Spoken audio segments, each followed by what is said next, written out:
Welcome back, everyone, to Campaign 1, Episode 9. Lyric, thank you for the resub. 17 months! Holy crap. That's a long time. Eggy, thanks for redeeming first. Automatic, thanks for redeeming you tried. Lyric, thanks for redeeming third. Someone's gonna steal second, you watch. But welcome back, everyone.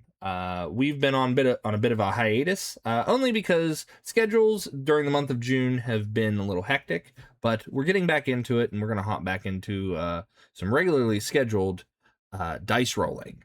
But when we last left our heroes, well, before we get to that, we know that Pride Month has ended, but Pride itself does not end. So therefore, I am giving each of my players 3 of our Pride inspirations. So those are, again, are all nat 20s that they can use at any given point throughout the game, and they will not expire. However, once they are used, they are expended. So players, feel free to log that you have 3 natural 20s that you can use at any given time. Hot dog. Yippee! In addition to if you haven't used your other ones, Yeah, I your guess. regular ones. Yeah, if you haven't used your regular ones, then feel free to pull those in a little bowl and shake them up and pick them out like you're pulling out like a piece of paper to read from and be like, hey, yeah, this person, you know, I5 bingo. I don't know how bingo works. I'm not that old. Although I'm getting there. But yes, when we last left our heroes, who would like to do the recap from last time? Well, it is my time. Unless someone else wants to do it. Does someone else want to do it? Once again, you are the bard. Okay, the bard's gonna do it. And the note taker. Okay, so last episode, we finished off the battle with a whippy skeleton tail, which was kind of a trap. Maybe it was alive once. And then there are also several flaming skeletons and zombies. There was a lot going on.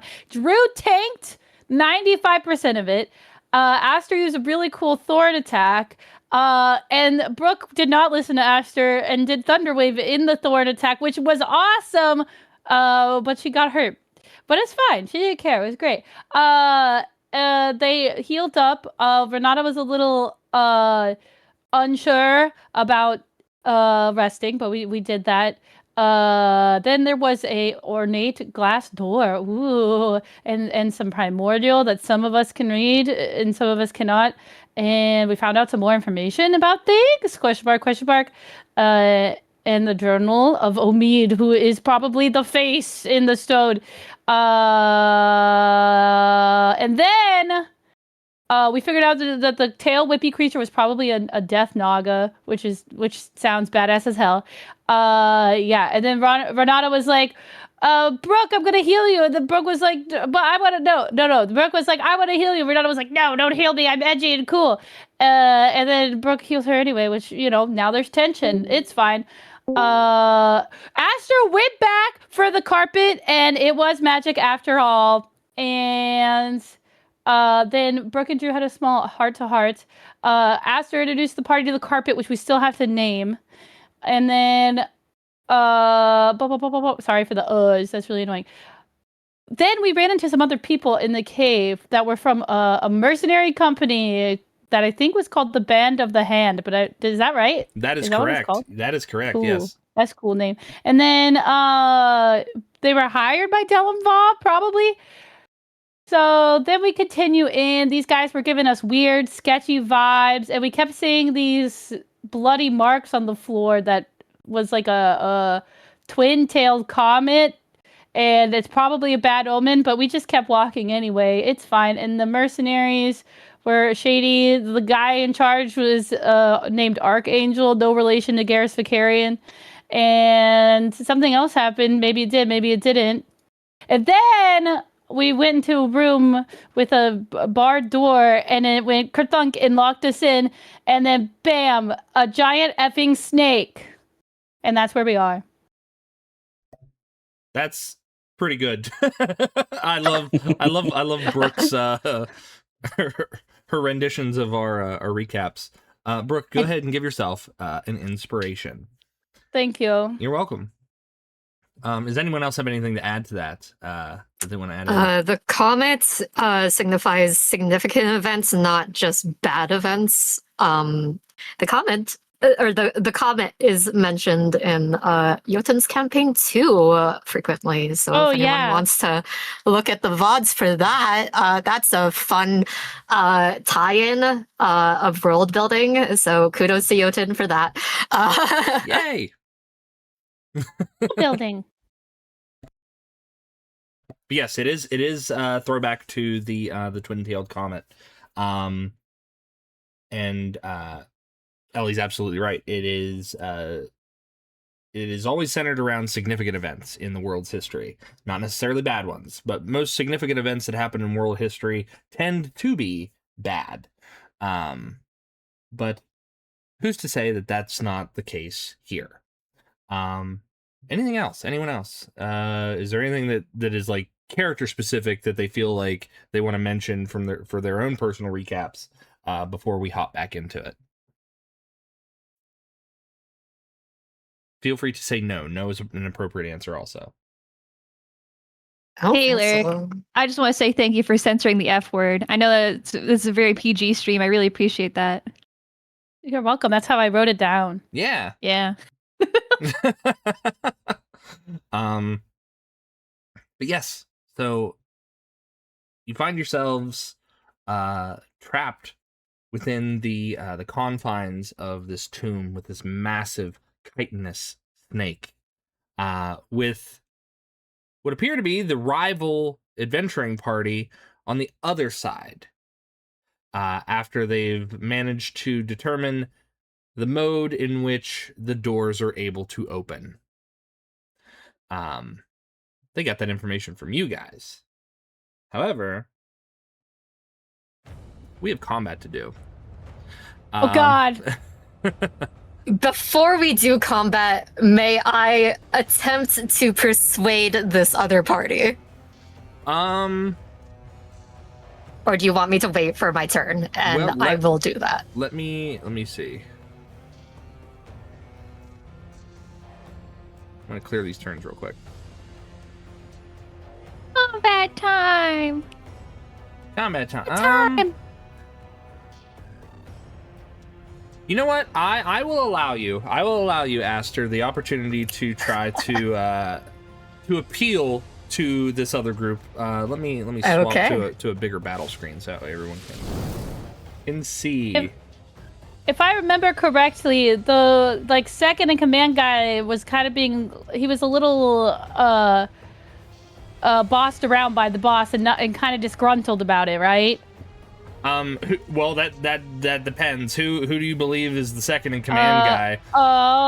Because I think it was the orc, right, or the half orc, or the half.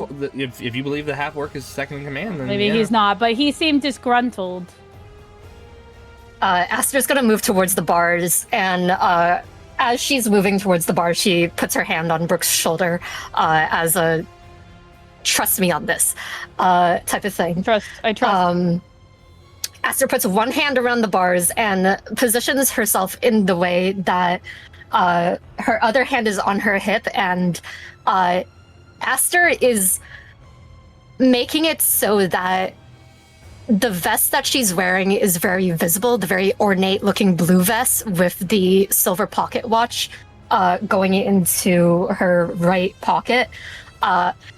Aster is trying to be like, look at me, I am a noble, I am rich.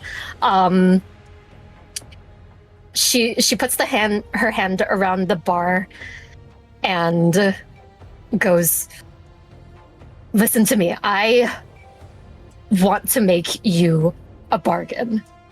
Delim Va is dead, so the chances of either of us getting any more gold out of him is slim, and I seriously doubt that the rusty silverware in this place is going to be worth anything. But I have a contact in Mobdarat that is more powerful and rich than I think is worth. I think my contact would be a valuable asset, and I am willing to introduce you to my contacts. Should you help us with this battle and every other battle in defeating everything else that is down here? I am not doing this for Delenva. I am doing this for the person that I know in Mobdarat.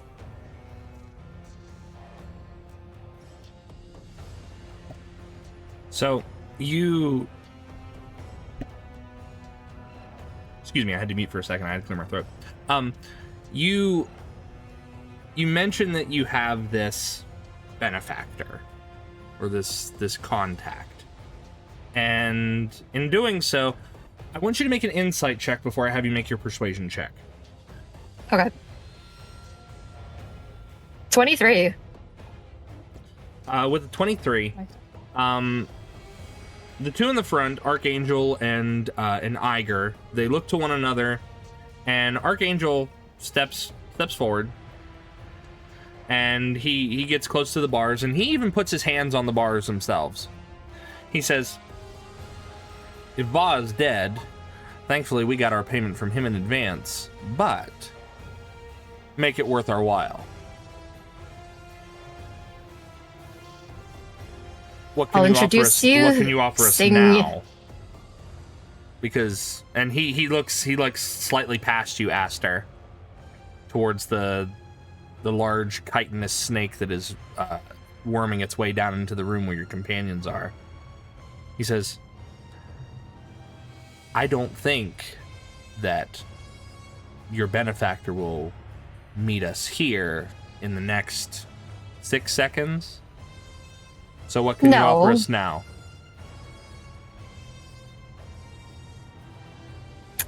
100 gold and a magic item. Make a persuasion check. Okay.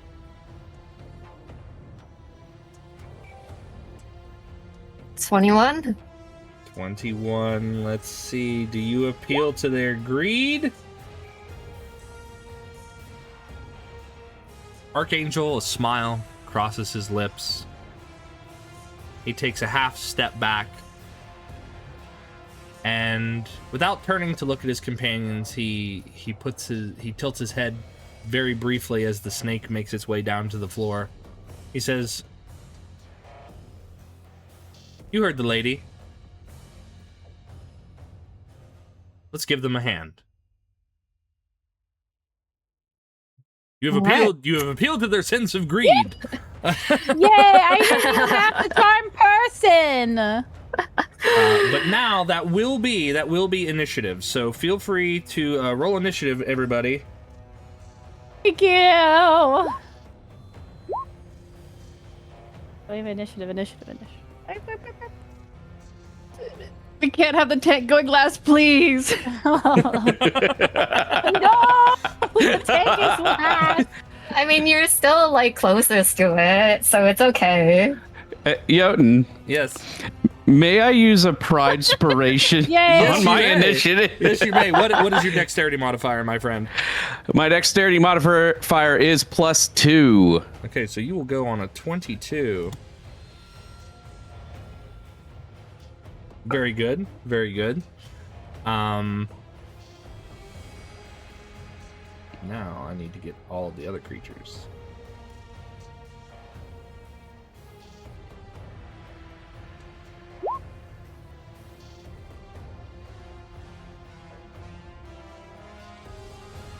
Boy, everything goes on an 11. Everyone's going on an 11. That's okay. That's okay. We'll take that.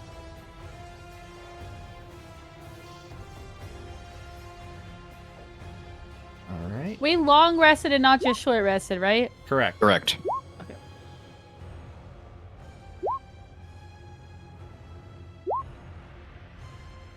Oh, I should probably get her in there too. More the merrier.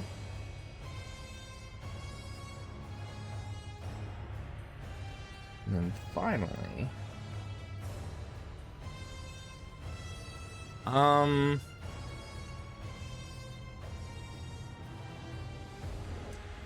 Very good. Is anyone else going to use any other inspirations to improve your standing within the combat order? I'm good. No, I'm good. Okay.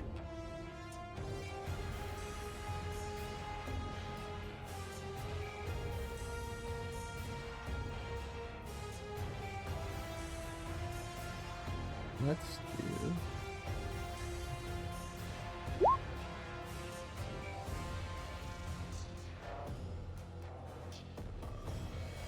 All right.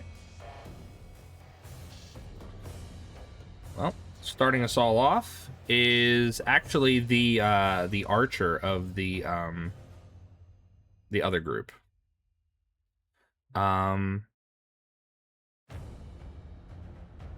She looks to Archangel very skeptically, and you could see, like, this is mostly for Brooke and Aster. The two of you can see that she kind of like grits her teeth, and she snatches the torch from them and walks up to the door and just taps the torch to the bars on the door. The bars once more descend into the floor and into the ceiling and into the sides of the stone, leaving an open path for them to enter and assist with the combat ahead. But after she does so, she takes another couple steps back so she can get a good vantage on the room, and that is her turn. That brings us to Drew. Drew, you are up, sir.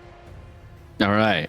I'm gonna move myself forward here about 10 feet, putting myself between my nearest party member and the snake, and I am going to start off combat here with a spell. I am going to cast Bane on the snake. That's going to be a Charisma 13 saving throw. Charisma if you do not 13? mind. I don't mind at all. Charisma 13, let's go. I rolled 17. Damn it. Well, let's see. Bane is an action. So that's going to be my turn. You don't want to use an action point? I guess I could. Listen, I you could. Don't have to. You I can guess let all I'll the use an turns action go. point. And I'm gonna approach the snake. Okay. And I'm gonna hit him with my sword. Go ahead, give him a good old smack. That's gonna be. Does a 26 hit? A 26 hit. His AC is 17. Hell yeah, brother. 10 points of slashing damage. Okay. 10 points slashing. Got it. So. All right, damage taken. All right, then that'll be it for real. That's it for real. All right. Next up is the other group. So allow me to... Let's see, what's the distance here? 55? Okay. He's going to move 35 feet. Use his bonus action to dash to get in a little bit closer. And then he's going to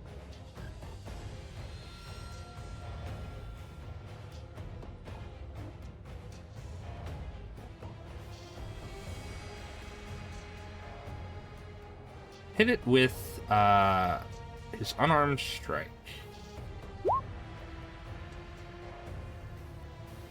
which dirty 20 hits for 9 points. Got it. Damage taken. And as he runs up beside you, Drew, you watch as like he kind of nudges your arm with his elbow. And do you look at him? Yeah, I kind of give him the side eye a little bit. He winks at you. Oh. But that is his turn. Renata, you're up. Right. Renata did not hear the previous conversation about the whole deal, so as she was preparing to cast Guiding Bolt, she sees the half-orc come up, and she's gonna hold her action. So if any of the other party attacks my group, I will use Guiding Bolt on them. If that doesn't happen, I can go ahead Guiding Bolt the snake. Okay. Right before Drew's turn, if that's okay. Yeah, absolutely. Okay, she's going to get to a better vantage point where she can see people as they walk by. So up here, and make sure she still has. Is this like a pillar right here that yes, I yes, can? it's actually a broken pillar. It's a broken pillar. So what you Okay, see, so I what can you see. see is yes. Okay. Then I will hold my action. Okay. Guiding bolt. Fantastic. So you're holding for Guiding Bolt. Next up is the very, very, very angry dwarf, who is going to be even more angry because of his short legs. He's gonna be so mad. Let's see.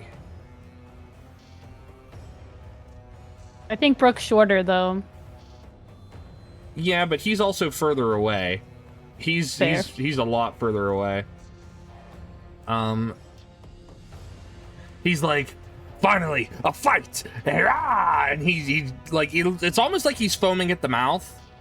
And he's going to move in 25 and then 25 more. He's like, move over, Iger! Make way! And he's like swinging his axe kind of like wildly, but he's not anywhere close to anything. So he's just kind of like amping himself up. But that is his turn. Next is the silkworm. This massive creature. Again, its chitinous form almost sounds like wind chimes as it starts to move. It's almost hypnotic in a way. Let's see. It is going to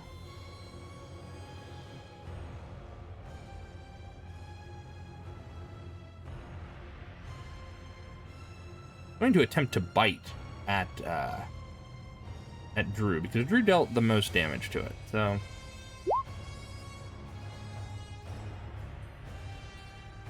Drew, I don't think a 12 hits you. A 12 does not hit me. Okay. And it is going to use a bonus action to use its mesmerizing dread ability.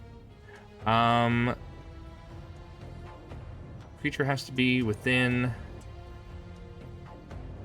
a certain amount of space. So let's see. Who's close enough?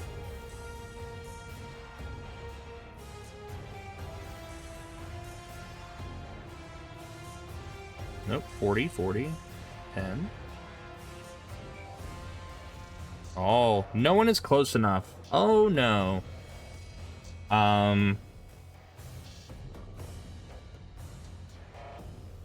So let's see.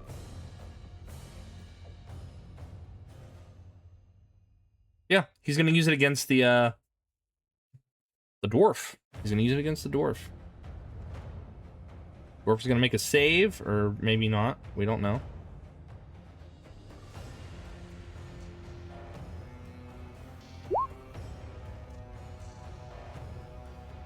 Okay.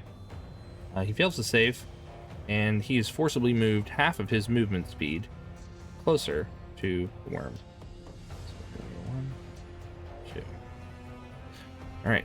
Well, he got what he wanted. I'm not gonna say that. Like. He's right where he wants to be. Yep, he's right where he wants to be. The worm doesn't know that. Worm has no idea that this guy's violent. But that is his turn, and that brings us to Brooke. Brooke, it is your turn. 'Tis my turn. It is. Okay. Let's see how far my little legs can carry me. Okay. Hey. All right, I can go that far. What does this torch mean? There's a random torch on the ground, or? Yeah, a torch has been dropped on the ground. Okay. All right. Well, I will not step on the torch, obviously. My movement is 25, right? Yes, because you have Okay. small halfling legs. Yes, I have small halfling legs. Okay, so I stop there. But okay, snake. Snake is 20 feet away. I can do plenty to the snake from here. I'm going to. Okay, if I do something that makes a cone, I won't. You will Wait, hit. the You will hit 15. everybody in front of you. Okay, all right. I love being a bard so much. I love it. Okay, then I'm just gonna blind that. Wait, it doesn't have. Does it have eyes? It's a worm. It doesn't. It does have eyes. They're very small and they're very beady. Oh, but I feel like if it's a worm, it doesn't really use its eyes or its ears, so I don't know if blindness or deafness will help me. Well, you know what I'll allow you to do, Yes. my friendly bard? I will allow you Yes. to make either an arcana or a nature Yes. check to determine if you know certain things about this creature. Yes. 20. 20. Very good. Yes. Very good. So what you know... I read. These creatures tend to be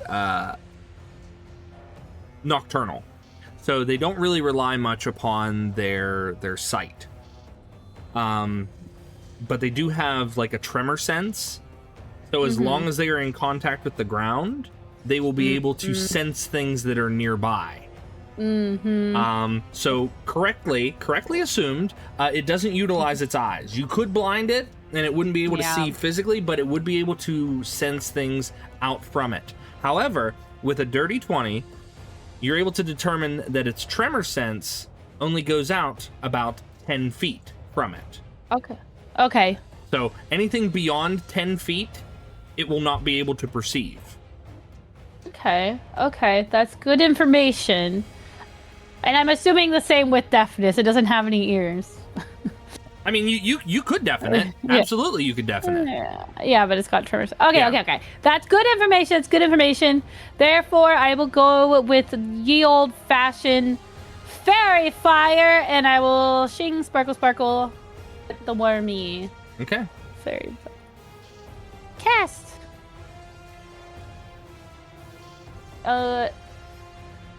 What does it have to do anything? It needs to Yeah. make a dexterity saving throw. Correct. 15. I think that succeeds. Okay. I'm sorry. It's a very It's a very wiggly worm. It's a very wiggly worm. Yeah. It's a very wiggly worm. That's fine. That's fine. That's all good and fine and dandy. I will therefore.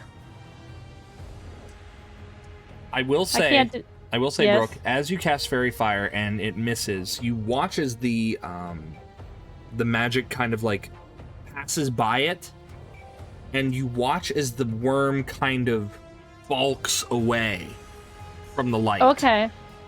Oh, because it's light. Like it recoils from it almost. Okay. Good to know. I can't do. No, I can viciously mock, right? That doesn't count as a spell, or it does? It does unless okay. So you used fairy fire as your action. Yeah, Unless correct. vicious mockery is a bonus action for you, then is. you are not able to. No, it is. Okay, go for it. It's just okay. No, wait, it's not. Okay. Just kidding. I was thinking of I'm so sorry. I've been playing another character. It's been a minute. I've inspiration. I didn't prepare anything. I'm just gonna play a really nice. I'm going to take out my lute. Wait, hold on. I'll be right back. It'll be worth it. I love. Does she have a guitar? There's a little daughter. It's like, wait a minute. Okay, I'm gonna play a lovely tune on my lute for Drew.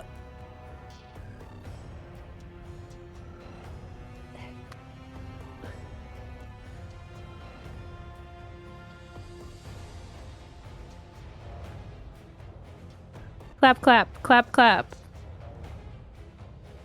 Clap, clap. I Clap, don't clap. think we heard anything. Did Yeah, we play didn't something? hear Damn anything. it! Never mind. Pretend I. He's inspired. Anyway, here's Wonderwall.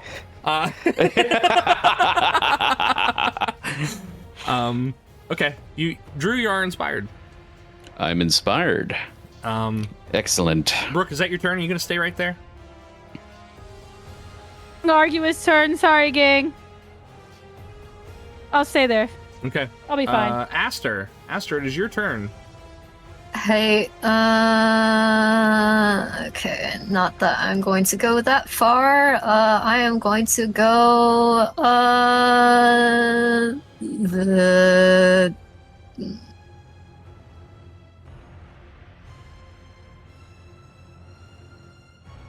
Yes, yeah, right. Yeah, because my speed is 35, so I'm gonna go there. Okay. Aster flourishes her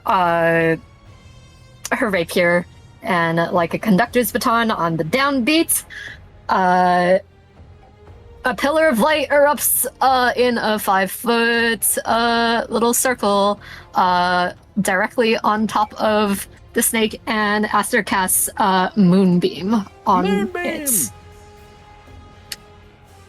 I can make the little circle, I think. It's like that big, I think. And it has to make a Constitution saving throw. Constitution? Oh no. 11. Okay, it takes the full amount of damage, because my save is 13. Okay, so it takes 6. Wait, did I really roll that low? Or did it not work? Oof. You rolled 2d10. Properly. 1 and a 5. Yeah. Yeah, okay. Okay. Yeah, it takes 6 radiant damage. Okay. Damage taken. And that is my turn, because I don't have any bonus action. As the beam of light comes down, and it connects with its outer shell, you watch as the light kind of like bounces off, not in a harmful way, not towards anyone, but you watch as the light kind of bounces off and almost reflects off of its shell. But okay, all right, and that's your turn. Yes, that's my turn. All right, next up is Archangel. Archangel's going to he's going to stand right here and kind of perceive things for right now, because he's assessing what he needs to do. So he's only moving there to the entryway of the tomb. That is his turn. That brings us to our surprise combatants. Huh? as these beams of light are being thrown around, whether it's an errant fairy fire or a moonbeam being brought down from the ceiling of this very dark temple,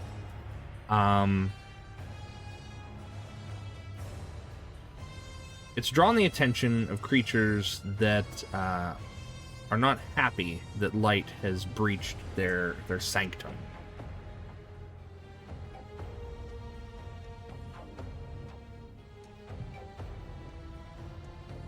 Wisps of ash and darkness begin to swirl around, and they pull themselves together into these horrid, nigh shapeless forms. They let out a very raspy hiss, and they are going to move in and make their attacks on the nearby creatures. So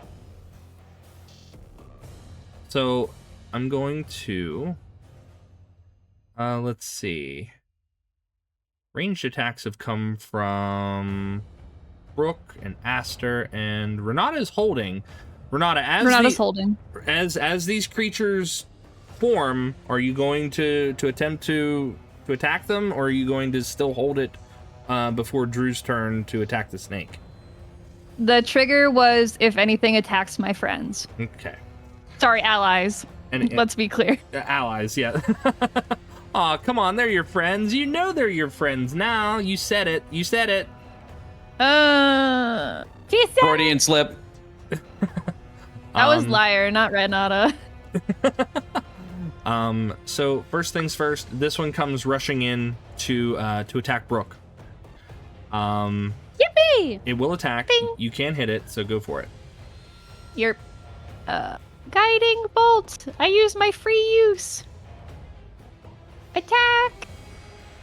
25. 25 hits. Its AC is 13. Awesome. 7.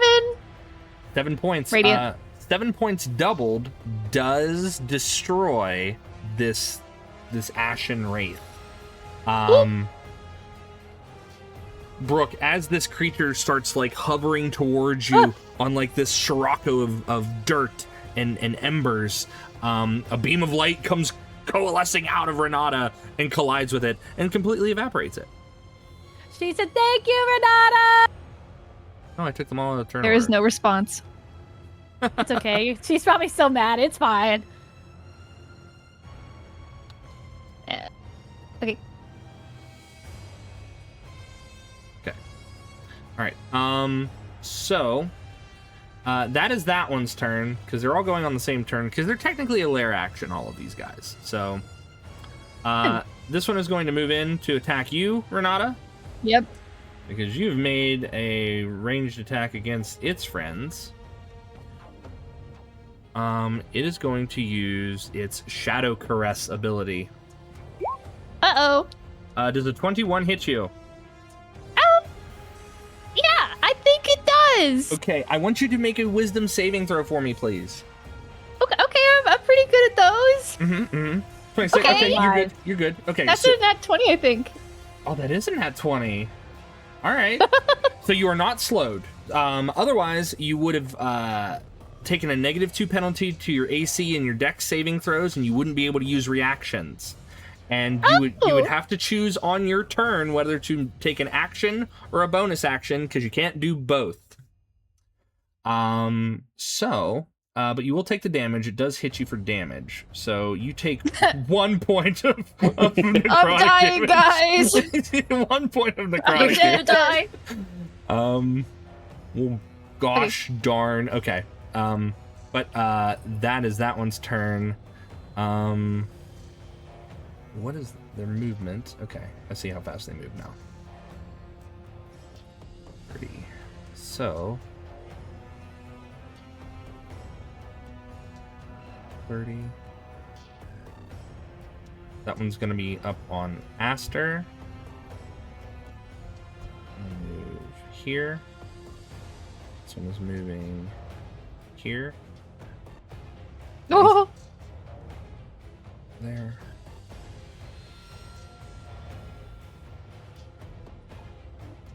one's moving there. One's moving there. Okay, so one on Aster and then one on the actually, ooh. Rook did attack it with a ranged attack, but Aster hit it, so this one's going to move in too.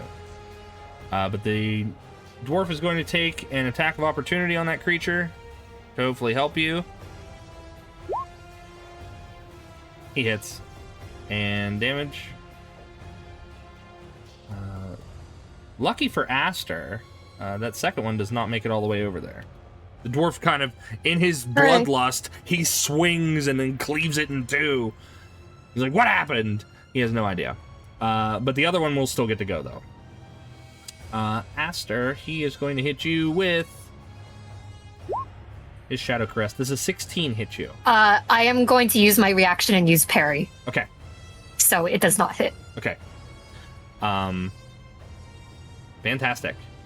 All right. That is all of them.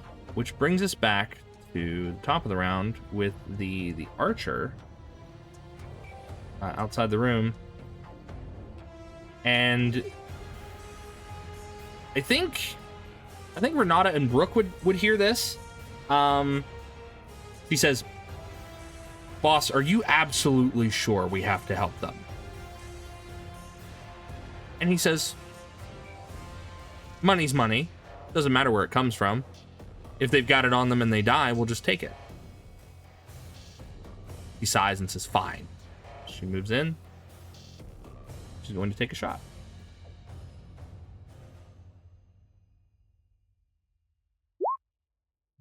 Oh, that's a crit. Fantastic.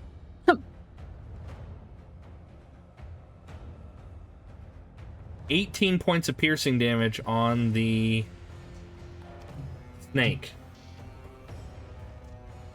Very cool. Okay.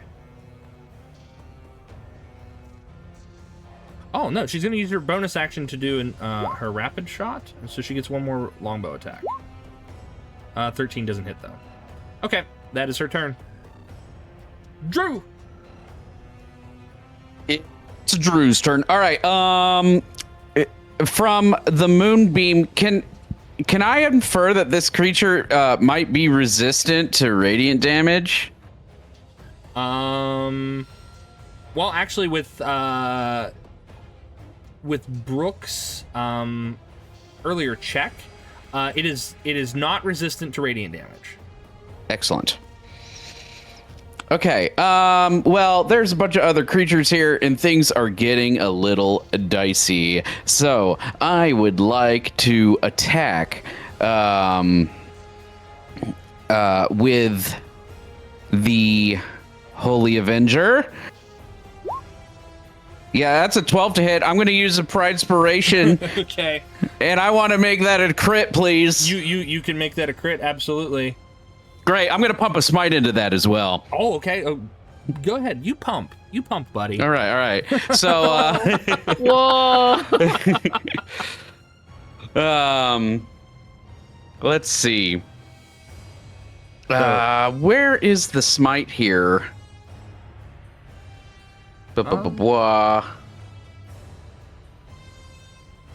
Should be character sheet. Let's see. It's 2d8 damage. Yes. So it'll be so just roll 2d8 and then we'll add the max of the 2d8, which would be 16, and then if you just want to roll your damage for your Holy Avenger, and then we'll max the. All right. So the Holy Avenger damage, that's a 13. 13. And then let's see. 2d8 radiant damage. I'll just roll it. Yeah, that's a lot in the of thing. I don't know what's going on with my character sheet. I will investigate that. Nope, that's the wrong slash. It's okay. You'll be fine. 8. So that's right. 8. So the basic max damage. So let's see, Holy Avenger 2d6, so it's 12 plus 6, which is 18 normally, plus 13, so 18, 13, and then 8 and 16. Oh boy. Okay. Damage taken. A lot of damage taken. Very good. Okay. Anything else, Drew? No. That completes my actions for the turn. So, I am going to sit and wait for its reply. Okay. That is Drew's turn. That brings us back to the half-orc. He watches all of this kind of like happen, and upon seeing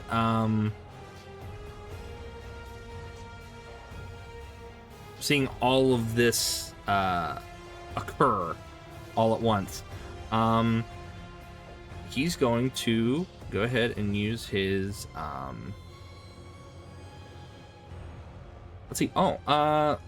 I have to no, I don't have to ask this because he's got his friend next to him. So he does get access to arm strike. 17 hits. He's going to pump in a sneak attack with that one to add an extra 2d6.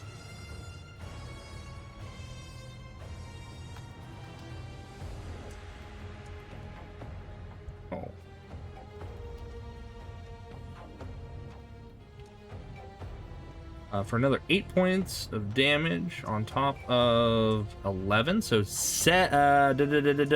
19 points of damage.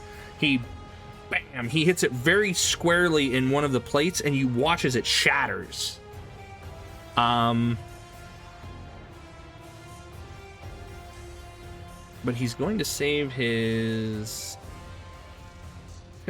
bonus action and his reaction.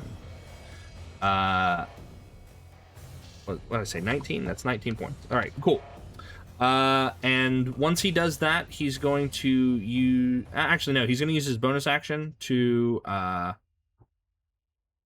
disengage. Move 10.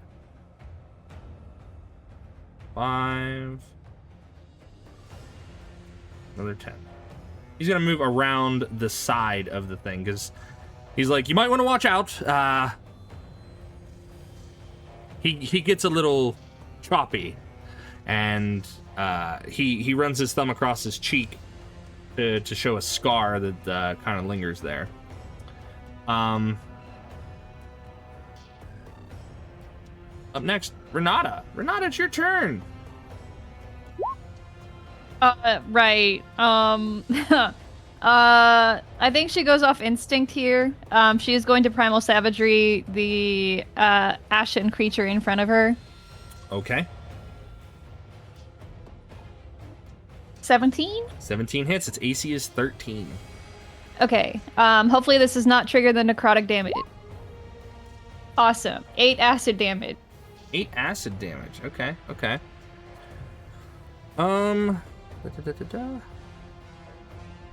Okay. If they are immune, that's okay. They are not immune. They are not immune to that. How do you take that one out? You just kind of like tear into it, or? I think what the order of events is she pops off that first guiding bolt that was going to attack Brooke, but while she was focused on that, the other one came up and lightly scratched her, but she thought she'd return the favor, kind of half thinking, kind of half instinct, and just kind of tore at the face as fast as she could. Okay. All right. And then it died. And it is dead. It is gone. Awesome. With that, she's going to reposition herself. 5, 10. Okay. I do also want to make the note that she has not had her bat wings out at all for this combat. Okay. That's very important. That's a very important distinction there. Yes. She'll go right here. Just circling around the broken pillar. Okay. That'll be her turn. All right, fantastic.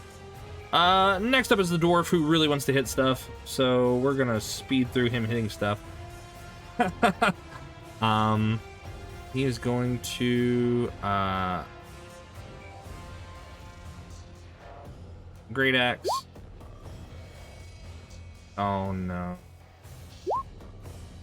Oh, come on. Okay. Well, his 2 attacks both miss. He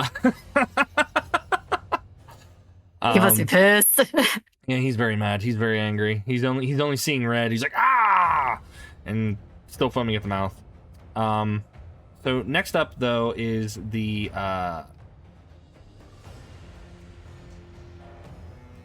silkworm. It needs to make a Constitution saving throw or take full damage from Moonbeam. 22. Okay, it's taking half. 6 or 7? I don't know. Well, I round up in favor of you guys, so it would be 7. So it's 7 points of radiant damage. So 7 points. Okay. It is going to use its silk strands as a reaction. When it's hit with an attack, which is basically the damage from the moonbeam, its body unleashes these bands of silk from its body. So all the creatures within 15 feet. And let's do a quick measure here. Let's see, 5, 10. Brooke is at the edge of it. Aster's not though. So everyone. So Brooke and Drew and the dwarf and the half-orc all need to make dexterity saving throws, DC 12. Wait, hold on. The worm is doing an attack. It's its reaction. It was hit with damage, so it's letting out all it's this a reaction. silk. Okay. Yeah. All right, never mind. Sorry, I'm sorry. I was gonna do something else. So what did you say? What kind of saving throw? Dexterity saving throws. So Drew needs to make one also.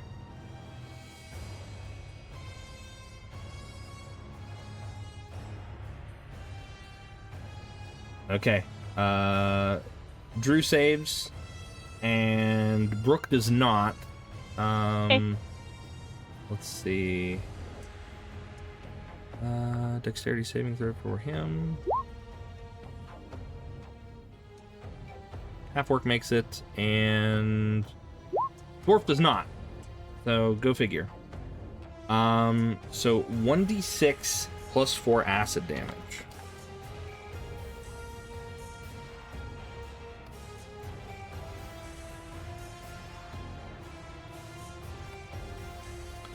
Okay, so Brooke, you take 5 points of acid damage. No problem. And you are now restrained because the silk, that's a bit of a problem. the silk threads kind of bind you to the floor. That's okay. So where's that little grabby hand that we use for the restrained? I like that one. That's my favorite little icon that we have. Grabby hand. There you go. Well, they can't restrain my voice, so that's true. I'll be fine. So that was the beginning of its turn, just taking damage from the moonbeam. It still gets to make its attack though. So attack time. Well, I'm gonna see if it can regain its mesmerizing dread on a 4 or 6. A 1. It does not get it back. Fantastic. But a big bite is coming Drew's way. While Drew. it's doing that, I would like to cutting words it. Okay. I didn't want to forget. Okay. Wait, what? Roll which die? Which die am I rolling?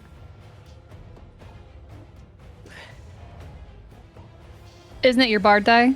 Yeah, it would be your bardic. Yes, which is a D6, I believe. D6. Yep.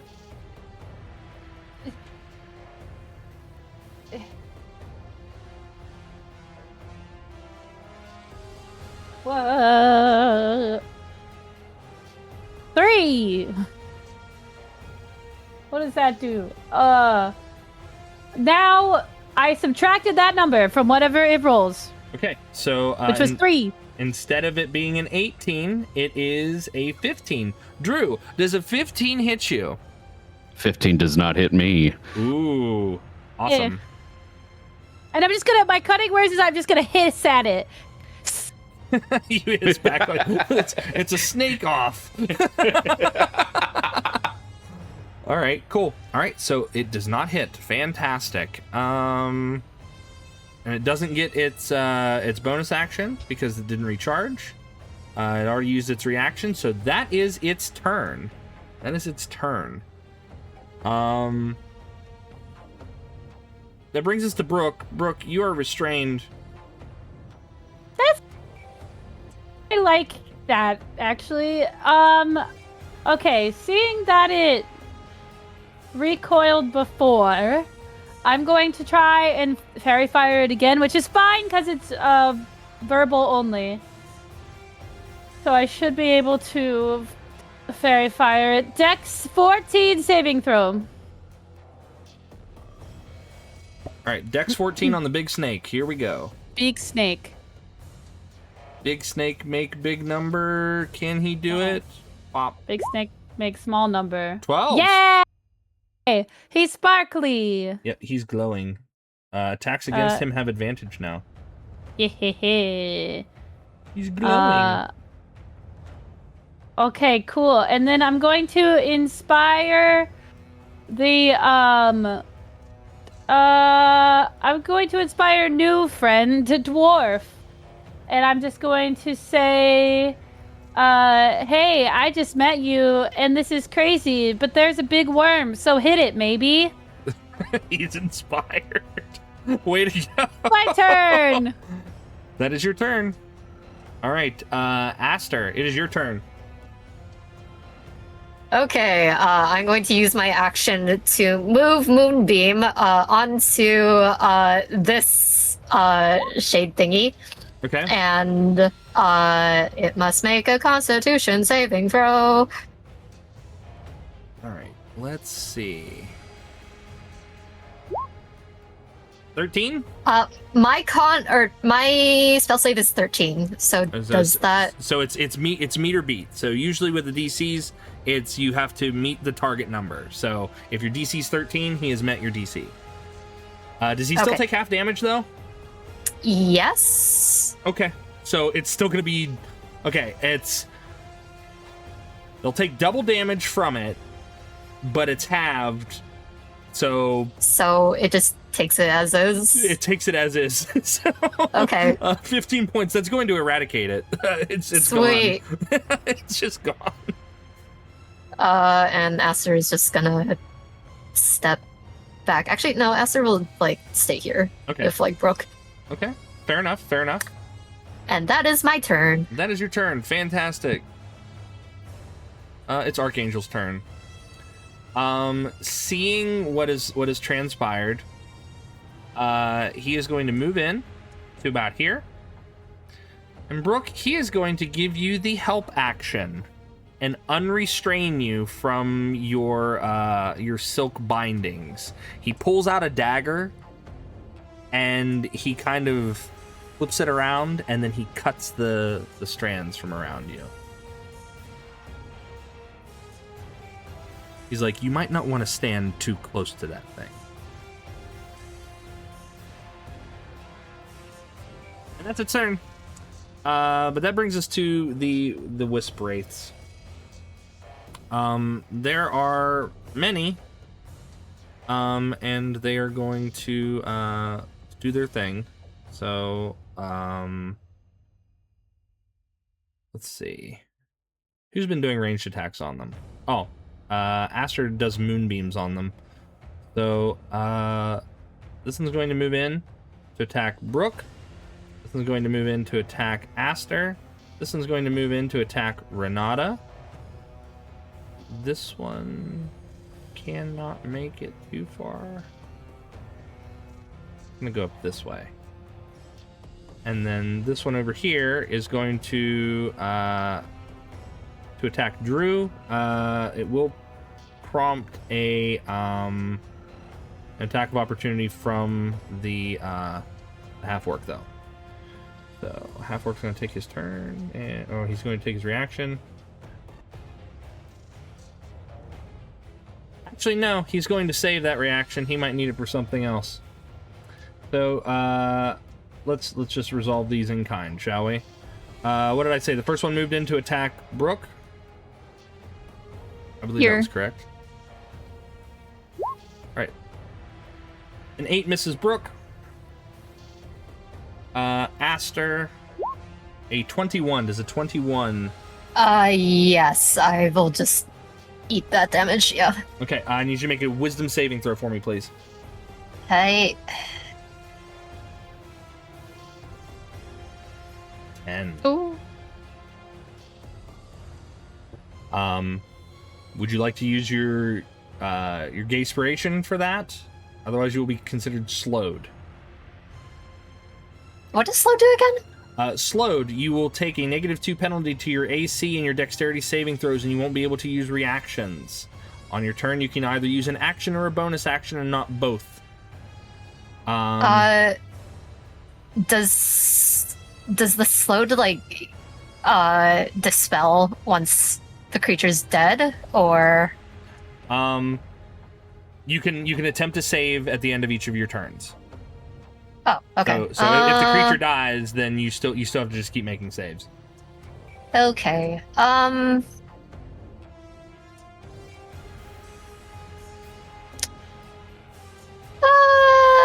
I'll just take slowed. Okay. You take 1 point of necrotic damage because they don't roll very high, but you will be slowed. Did I need to make a con save for concentration? Yes, you do. Yes, you do. 19. You succeed. It's just a 10. So, slowed. We're going to use these little shackles. So that's fine. All right. So that is that one's turn. Aster, you've got yours. Renata, a 9 does not hit you. No. And then what we have, the last one is the one on Drew. Drew, 21. Oof. That hits. I need you to make a wisdom saving throw for me, please. Wisdom? Okay. That's a 16. 16. DC is 13. So okay, so you just take flat damage. Another 1. Oh my goodness. I can't Let's roll go. anything. I can't roll anything. Quick, roll a couple d4s, get it out of your system. Let me. Oh no! Don't help him. No, let him do it. Okay, so There we go. There's a 3 and a 2. So okay, we know it's not bugged because the ones are just happening. So you take 1 point of damage. And that is their turn. All right. Up next, the archer. She takes her time in putting an arrow into her bow. And she will fire at the she'll fire one shot at the worm.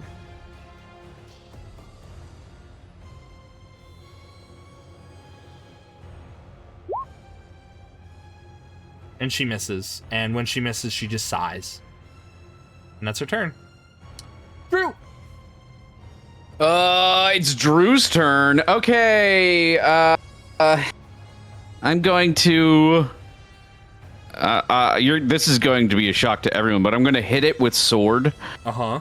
Yes. Uh-huh. Is the sword That's big? Is it a big sword? It's a pretty big sword. That's a 26. Does a 26 hit? AC is 17, yes. Sorry, I was taking a drink. Hell yeah, brother. That's 14 points of damage. All right. And then in the end, I would like to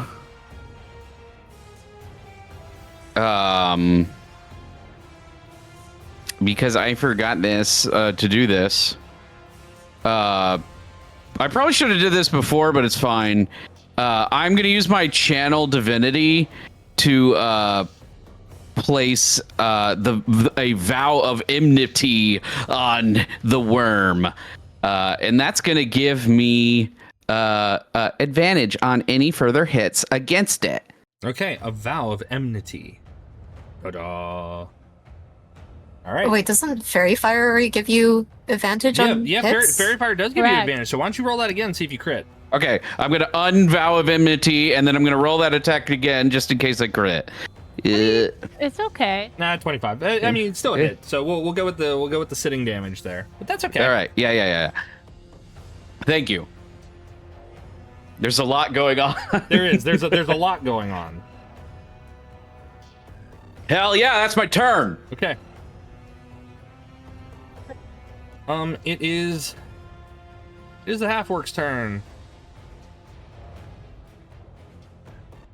Can I draw sparkles over the worm right now, just to Yeah. Feel free. remind us? Feel free. Make a sparkly little worm.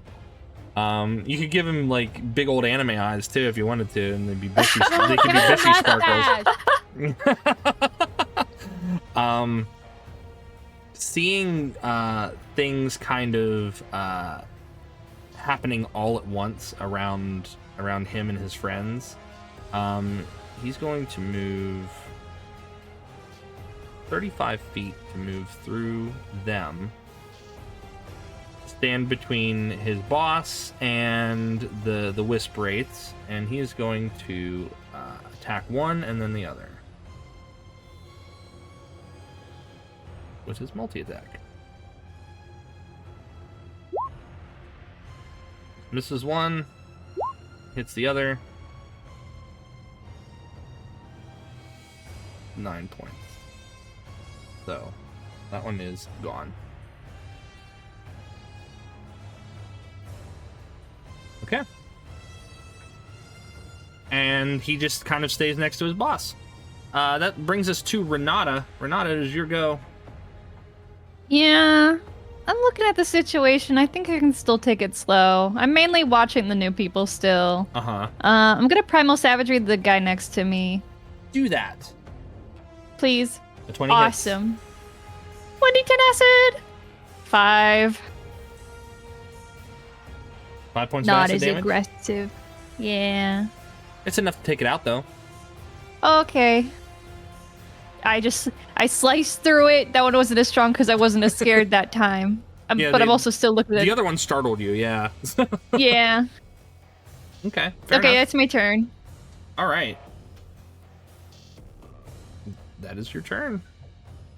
It is now the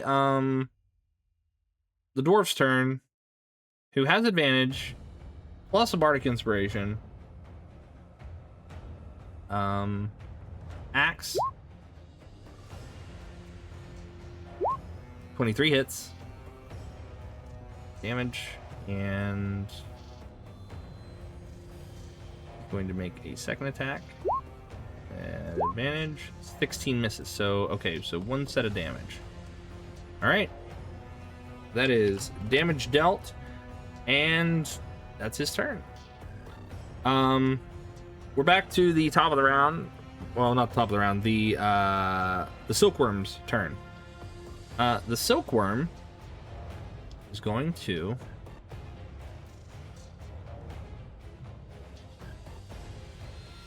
use its action to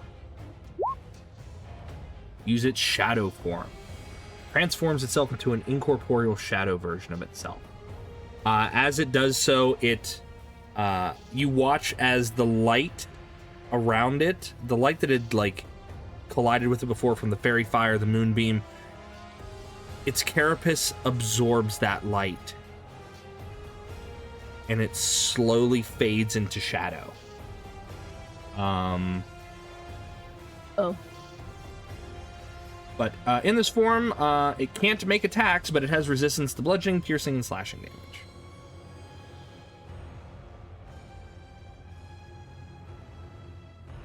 Ninja. All right. And in doing so, it's going to move away. It's still sparkling, so I'm gonna take the sparkles with it. Heck yeah.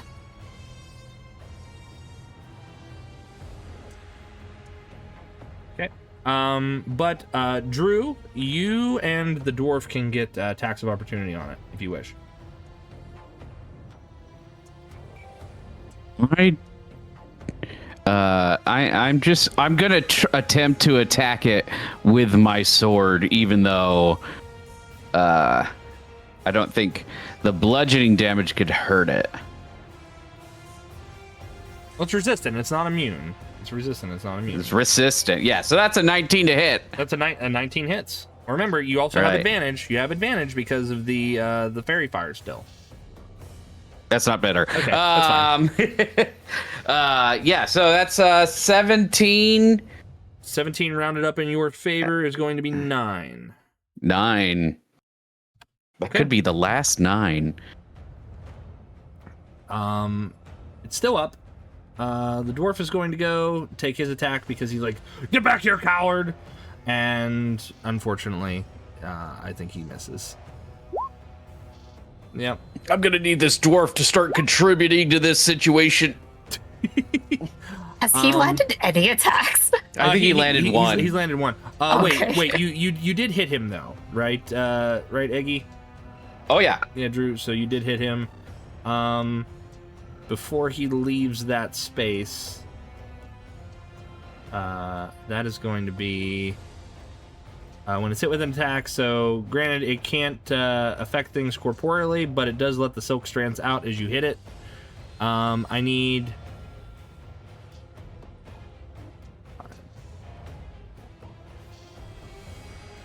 15, not Aster.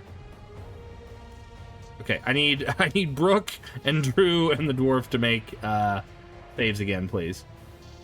What kind? Dexterity saving throw, please. All right.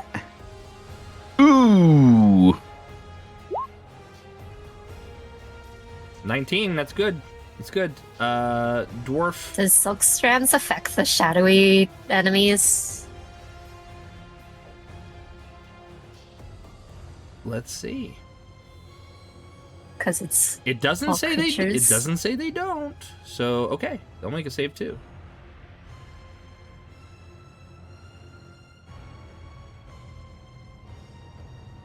Actually, that one is dead, and that one is dead. So he takes out the shadowy Let's creatures. fucking go. Takes the shadowy creatures. The dwarf takes the damage. Drew, you save. So you take no damage. Brooke, I do need you to make a dexterity. Oh no, you already did it. That's a 9, right? Okay. Yeah. I'm sorry. It's okay. You take 6 points of acid damage, and you are restrained yet again. No problem. Where's the grabby hand has returned. All right.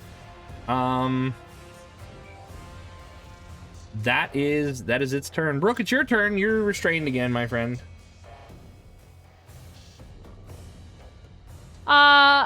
Yet again, I am restrained. Sorry, I decided to bring the puppy up here, and he decided to wake up all of a sudden. Okay, I'm going to cast Blur on myself because I'm tired of getting hit. Very good. So let's do that. What does it do?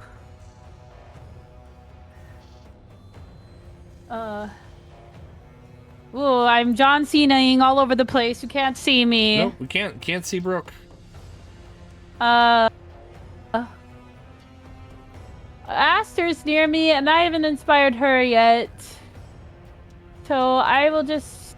I don't have... You can do it! Good job! You got this! Inspired. Okay. That's my turn. All right, you are blurred. I will stay where I am. You kind of have to. Yeah, I'm restrained. I'm not moving. That's good. You can't. Aster, it is your turn. Is the slowed save at the end of my turn, or Yes, it is at the end of your start- turn. It is at the end of your turn. Okay. Moonbeam moves on top of this one. Okay. He has to make a save, but even if he takes half damage, I believe that's going to kill him. So if you just want to go ahead and make the damage roll, so I'm not gonna, because they're vulnerable to radiant damage and they don't have that many hit points. So even if he halved that, 7's just enough. So Sweet. that one is gone. All right. And that's all I'm doing, except for wisdom save? Is it? Yep. Or it is a wisdom saving throw. 20 unnatural. Okay. You are no longer slowed. Hooray! And that is my turn. Okay. It's Archangel's turn. He sees that you're hurt, Brooke, and he's going to go ahead and put his hand on your shoulder and heal you. No way. No way. Okay, I'll take it. So let's see. He's going to heal you with...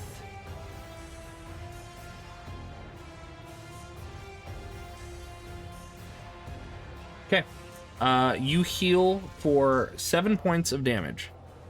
Awesome. As soon as he's done doing that, Brooke is going to nonchalantly shrug her shoulder as much as she can while restrained to get his hand off of her in a nonchalant way. In a nonchalant way. And that is his turn. There's still one wisp.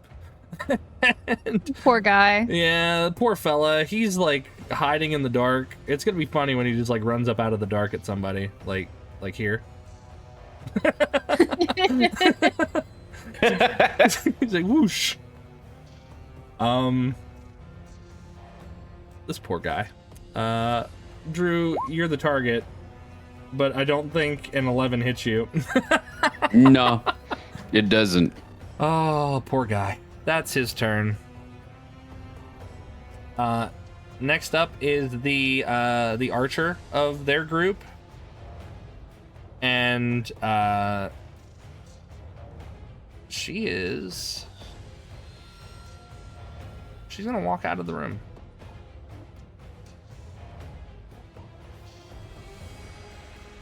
That does bring us. Wow. That does bring us to Drew. Drew, it's your turn. Hey, it's Drew's turn. Well, I see. I ain't got no snake in front of me, and there's a wisp fella. I'm gonna hit him with my sword. You go ahead and sword that guy. Does a 12 hit? 12. I don't think that does. I think their AC is 13. AC is 13. I'm gonna add Brooke's inspiration. Is that a D6? Yes. Yeah. That's Right. a D6. That brings it to where it needs to be. That's all it needed. 13. Beats it. All right. Does that count to get the additional 2d10 damage from the Holy Avenger? Yes, it does, because it is an undead creature. Okay, so that's 26 points of damage total. Well, so it's 20. Okay. It's 13 points of slashing damage. It is 26 points of radiant damage. Excellent. For a total of 39 points of damage. How do you just erase this thing from existence, Drew? I just put the sword through it. Okay. And I don't even got to give it a twist. I imagine it's gone by the time I'm twisting. Oh yeah, you like as soon as your blade makes contact, it's and you hear this like ashen sigh just, and it hisses like a sparkler that's just gone out. And beautiful. That is its turn. Well, that is is that your turn, or are you gonna do anything else? Because you kill that thing without having to move. You would think I'd go after the snake, but I ain't quite that stupid. So I'm gonna stay right the hell where I am. Actually, I'm gonna back up towards 10 feet towards my gang. I'm gonna put myself between Renata and the rest of my party. Okay. Kind of shore up our line. And that'll be my turn. All right.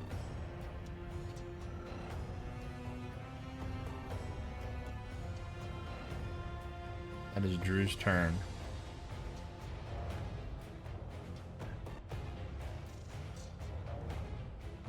All right. The half orc is going to kind of cautiously kind of like move this way. Positioning himself in a way that him and Archangel can make eye contact. You know, allies within 5 feet and all. And he's going to shout some words of encouragement to his dwarven friend, and he's going to say, "Dabbit, why don't you run into the darkness and see if you can find it?" And that is his turn. Renata, it's your turn. Is Brooke still restrained / grappled? Yes, she is. Okay.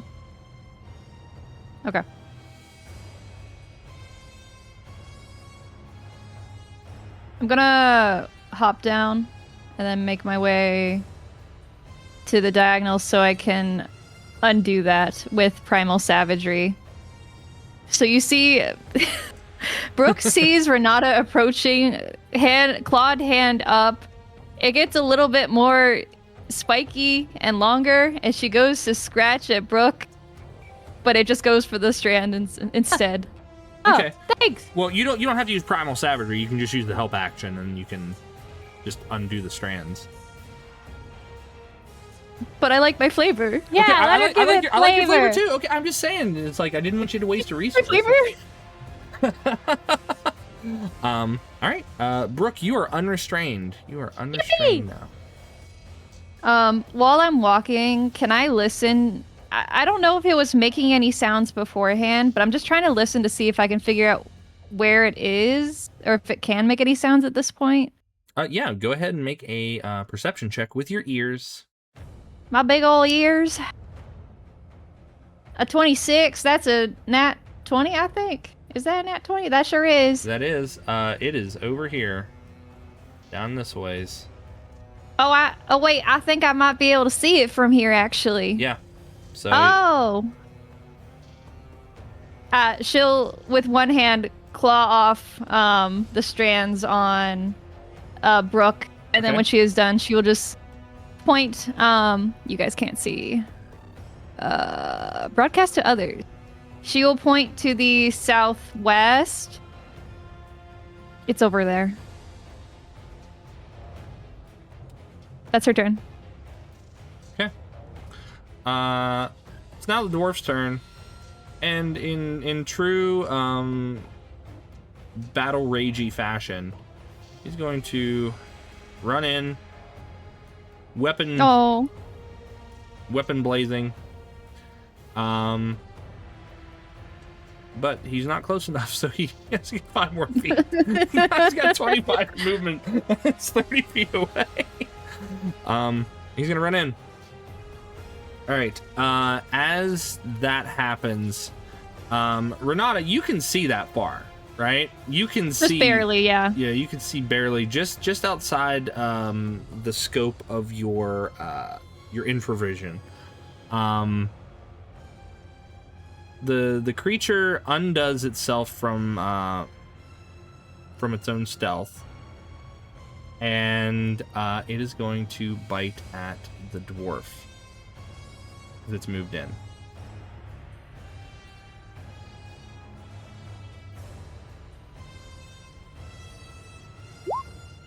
Oh no. Okay. As it bites the dwarf, you hear "Ah!" and instantly as they hear the scream, both Archangel and Iger kind of like perk up their eyebrows, like that doesn't sound good. And that is the silkworm's turn. Brooke, it's your turn. Hey. And I am no longer restrained thanks to my friend. Yes. Well, I think we're friends. We're definitely friends now. Okay. Let's me look about. Interesting. There's no worm to be seen? If you cannot see the worm on your screen, then no, there is no worm to be Oh. seen. Go run Any into of the my darkness. It's fine. No, I'm not doing that. Do any of my friends seem hurt? No. No. Just me? Okay. Oh. Not severely hurt, like little scratches. Drew's fine. Yeah, Drew's looking pretty good. Oh.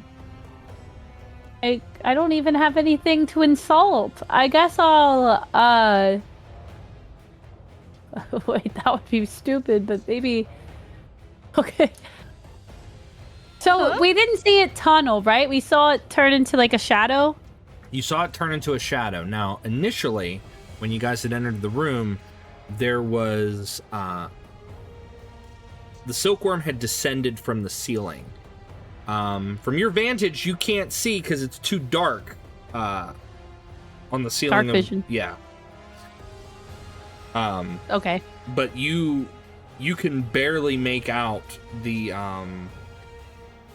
sign of like a burrow or a hole.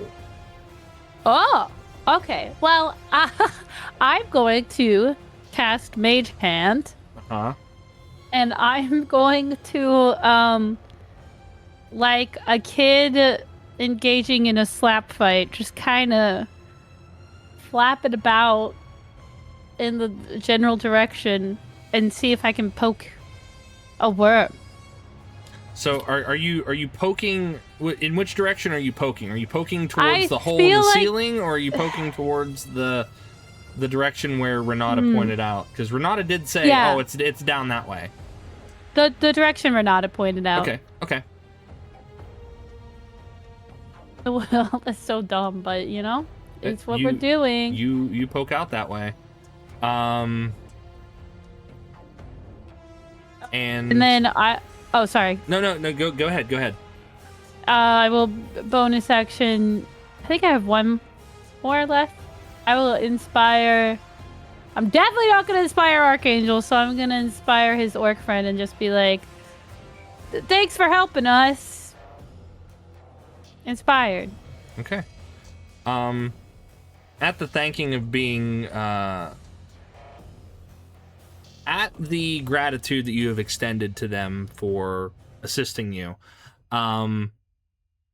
Archangel looks to you, Brooke, and he looks to Aster. He says, "We are risking ourselves at your request. We would hope that it would still be extended to our friend."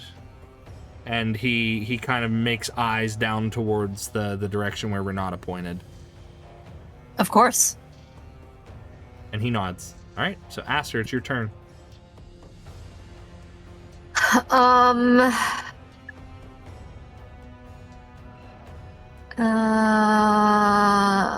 How far do I need to get? That's close enough. I can see that. I have dark vision. Yeah. I don't need to get any closer. Wait, actually, hang on. I need to check Moonbeam's thing of like, what does it say again?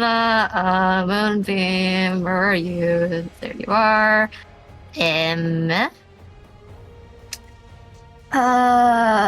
With an action, you can move it 60 feet in any direction. Awesome! Yo, it's right there. Yeah. Moonbeam onto the snake or worm. Okay. So it has to make a Constitution saving throw now. I Not think. not another saving throw. All right. For what it's worth, too, I guess people would be able to see the light from the moonbeam reflecting on the snake. Yeah. I don't know if there's a light attached to this. Yeah, because it's like 40 foot high cylinder. It rolled a 9, Aster, so it fails. It takes 6 damage. Oh, 6. It's still up. It's still up. I- It's not looking good though. From what you can see, it is not looking good. And that's my turn. Okay.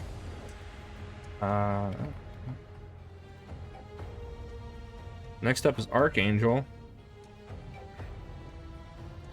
And Archangel is going to...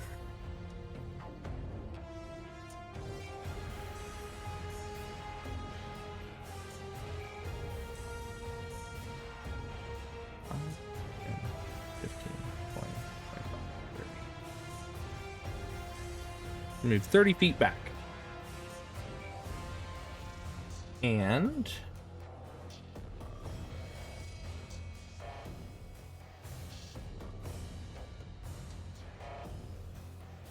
let's see.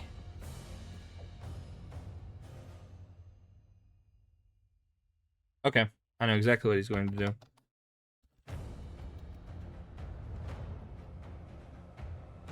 He's going to stay there.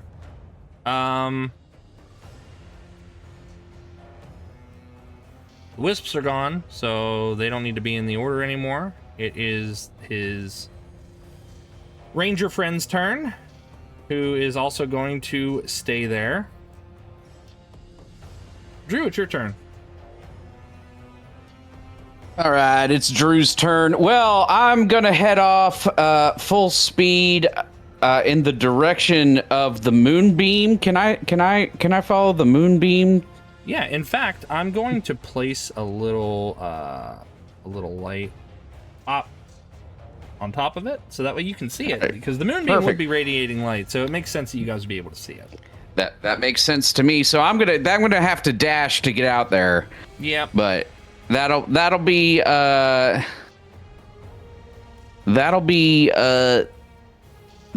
turn, and let's see. I'm just checking the turn order here. I think that will constitute my action, my whole turn. Your whole turn, just to run in there. My whole Gotcha. just run in there. That's my action, and no bonus action. So here I am. Okay. Next up is the half-orc, who he smiles at you, Brooke, and he pats you on the shoulder. He says, "You've done well." And he's going to Aw. walk out 35 feet. Renata. They do not care about this guy. Do I waste it? Yeah, I'll use my second guiding bolt. Go for it. This is a level 1 guiding bolt. Just a level 1? Oh, it's okay. A level 1's okay. Yeah. Boop. 14. 14 does not hit. Well, no, you get advantage, because remember, it's all lit Oh, up. right, yeah. 22. 22 hits. 17 is your target number. Oh, wow. Is that right? Let's Let me see. double check. 4d6. Yep, 4d6. Yep. That's did I 19 points of copy it wrong? damage. Yeah, that's why I'm like, is that right? Yep, okay. Okay, 19 radiant. 19 radiant damage. Renata, how do you end this creature? I didn't think I'd get this far. Pretty, almost kind of half-heartedly, she's kind of looking back for a moment as she's watching them walk away. She turns to look at him. How is the dwarf doing, out of curiosity? Like, what's his situation? He is bloody.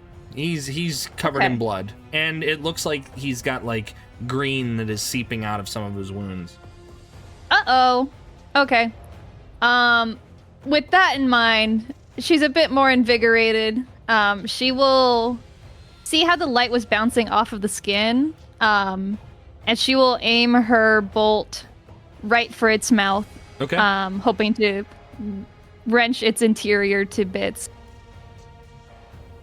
And you do so. It looks like it's ready to lunge at Drew as he approaches, because he's dealt it a lot of damage already. It looks like it's about to lunge to him, but as soon as its mouth is opened, you find that prime shot and you force the bolt down its throat, and it erupts from the inside, killing it instantly. It and unfortunately the cute bishy eyes and all the fun stuff. Those remain. The sparkles remain. Oh, 7 for the snake. Renata, is that your turn? Do I see any other enemies that I have not already seen? You do not. Okay. I will just turn to look back at the people who are retreating. Okay. Well, I think we can end the combat, though. Okay. Yippee! Yippee!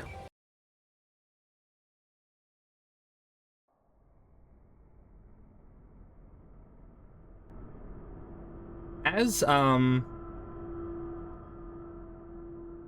the silkworm is completely eradicated, the dwarf snarls in frustration and says, That was my kill! You stole it from me! And he shoves you, Drew. Oh. Hey, you might want to take it easy there, buddy. I thought we were on the same team. Easy. And he says, Archangel, do something. And Archangel says, fine. And Archangel, he rubs his fingers together as the guano between his fingers begins to singe and incinerate. And he says, I think we'll just pluck everything clean from you. I still have Moonbeam up. sorry? I'm going to move it onto the dwarf. Okay, you move it onto the dwarf, but I need Aster, Renata, and Brooke to all make dexterity saving throws, please. Okay. Uh-oh! Did it go? No, didn't go. Go. Uh-oh. Hey. Fine. Hey, guys.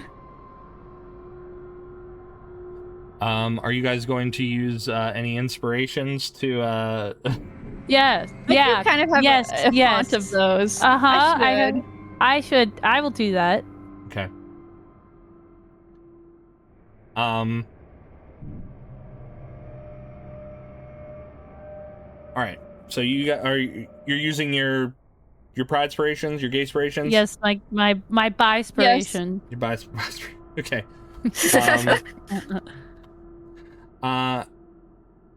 Archangel unleashes a fireball Oh my God! into this space here. I mean, flip that guy. You guys are going to be taking half damage because you've succeeded on your saving throw. Okay. You all take 13 points of fire damage. So rounded down to 6. No, it was originally an 8d6. Oh, that's already rounded. Yeah, that was already Oh. halved. That was the halved one. Oh, okay. So 13 points of fire damage as he just gently lobs it from his wrist I'm in danger. and says, Iger, Jill, we'll come back.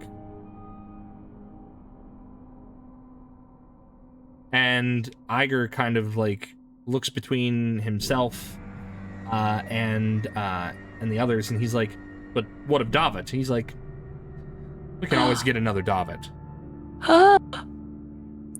Speaking of David, he needs to roll a Constitution saving throw because the moment that I heard that, I moved the moonbeam onto him. He got a 12. Okay, that does not save, so he takes 18 radiant damage. Onto David, you said? Yes. The dwarf? Okay. They betray us, I'm betraying them. Yeah. Do I have time while this is happening? Can I cast a thunder wave into the room they're in? Thunderwave is centered around you, so it pushes out from you. I hate thunder waves so much. I should have never taken. You have that cone ability. Yeah, I do have a cone, but it's only 15 feet. All right, so he takes 18 points of damage. I'm sorry, Aster. 18. Yes, 18. Okay. Damage taken. He is now bloodied. All right. All right, you've got a cone ability. What are you gonna do there? I don't know. Do I technically, on a technical level, have time to run forward to the grates and then cast it? I don't think so. You can. Oh, okay. I'm gonna try and take my little legs as far as they can carry me and make a 15-foot cone on these two with all my cards. The cutting kind. Okay, the cutting cards. The cutting kind of spray of cards. DC 14 dexterity. Iger makes it. And It's a rogue. Wait, is it? It might be half though. And Archangel. It's half if they. Archangel has a 22. Okay, well, they take half of that, so let me roll that.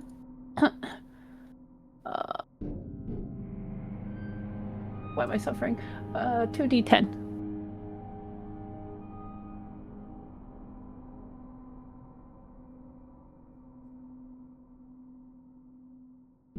Points. While? Okay. Oh, 6. All right, so they each take 6 points of damage. And as the cards come out, you notice that neither of them flinch. Yeah. They just let the cards like cut them, and then they look down at themselves like, okay. Brooke is mad.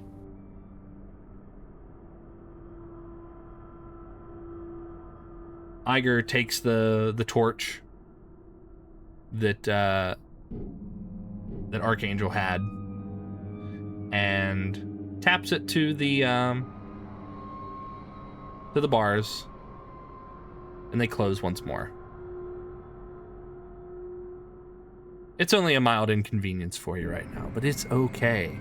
I'm sure we'll see one another again. Isn't that right, Davik? And he's like, "You bastards!" And he starts screaming and yelling, and they are going to leave. I'm gonna turn to the dwarf. Moonbeam. I'm turning to the dwarf, and I'm gonna look at him in the eyes, and I'm gonna say, "My friend, it seems you have a choice to make. Would you like to die now? Because I can certainly make that happen for you." And he's still fuming. Like, he's still very, very, very much angry. Alternatively, or you can help us. I can give you a shot at revenge. Yeah.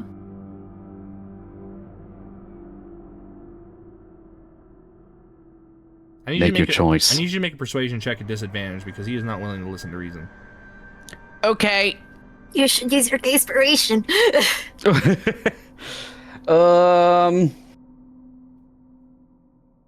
Let's see how this rolls.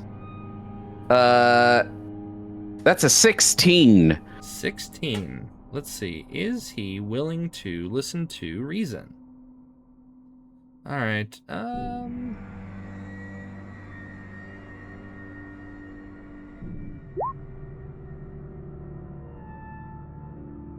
He does not look like he is going to be reasoned with there, Drew. You tell him it's like, he's got a choice to make, and if his choice is anything or fight, he is choosing fight. Oh, that wasn't supposed to be at disadvantage. Oh, well, I'll take the 26 on that. That's my answer to his response. Okay, roll damage. 12 points of damage. Okay. You cleave into him. He staggers backwards. His eyes are wide and bloodshot and just filled with anger and rage. And he puts his back up against this pillar and he slumps down dead. Oh.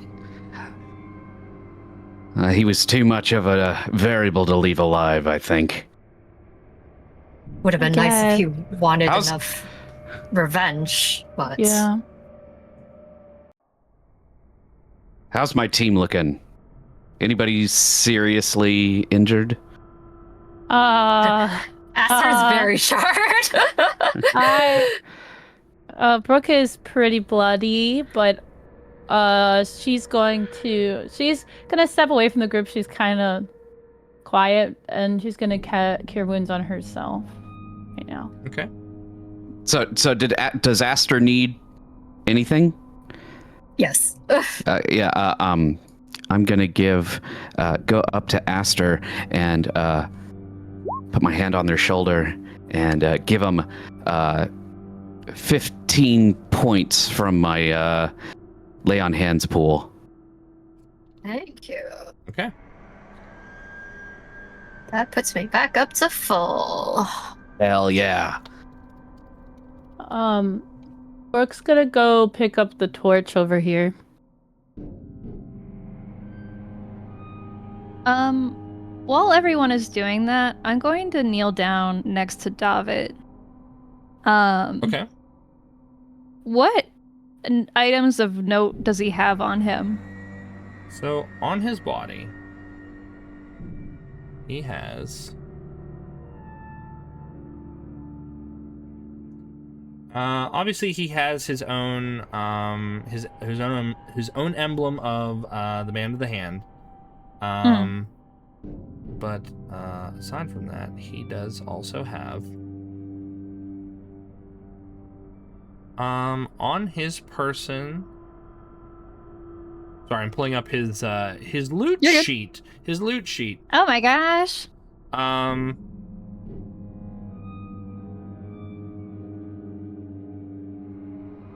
his body, he has a he has full plate armor. He has a great axe, a heavy crossbow with bolts, and on his belt he has a red potion. Okay. Here's what I'm gonna do. I'm not gonna take the armor or the weapons. Okay. I'm going to gently take the potion off of him. I'm going to put it next to my other red potions, but making sure I'll set it aside so I know which one is which. I would also like to try and position him in such a way that it's sort of like a warrior sort of burial. He has both hands on the axe if he let go. If his eyes are open, close them. They're not going to stay closed forever, but... Right. And then I would like for Renata to, in a much kinder way than she had with the Lion Man, brush the hair away from his neck and then take a bite. Okay. I will take my feed from that. All right, you feed from that. And then when she is done, she will just lean back on her knees. I'll see you to the end. In Undercommon. And then she'll stand up and check on the rest of the group. All right. Actually, she wants to see this big red orb. Okay, the big red orb. Big red orb. Okay. So, The orb itself is you see this red chunk of broken crystal sitting atop a kind of a rounded stone plinth.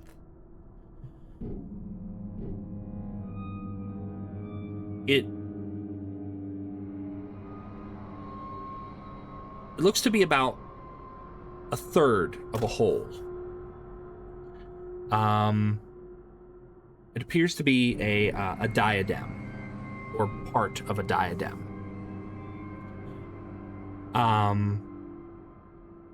You see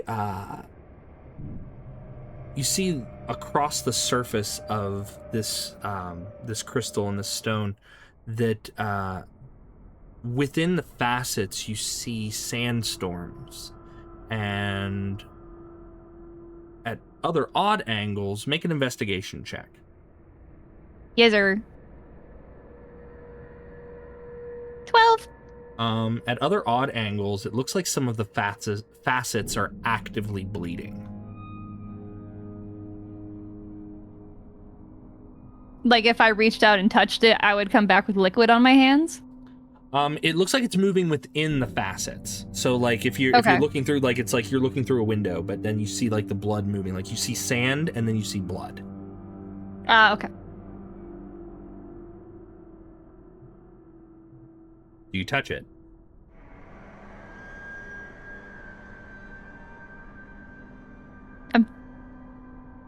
No. I think she's still thinking about the rest of the group. So not yet. Okay. This She's is still probably over one there? of the Okay. DSM fragments that book was talking about, right? Let me go back to my notes. I just skimmed it. Yeah, it I was does. like, wait a minute.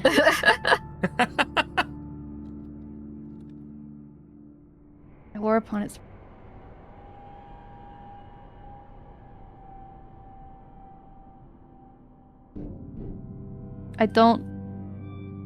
I suppose this is it. It's the closest, I guess.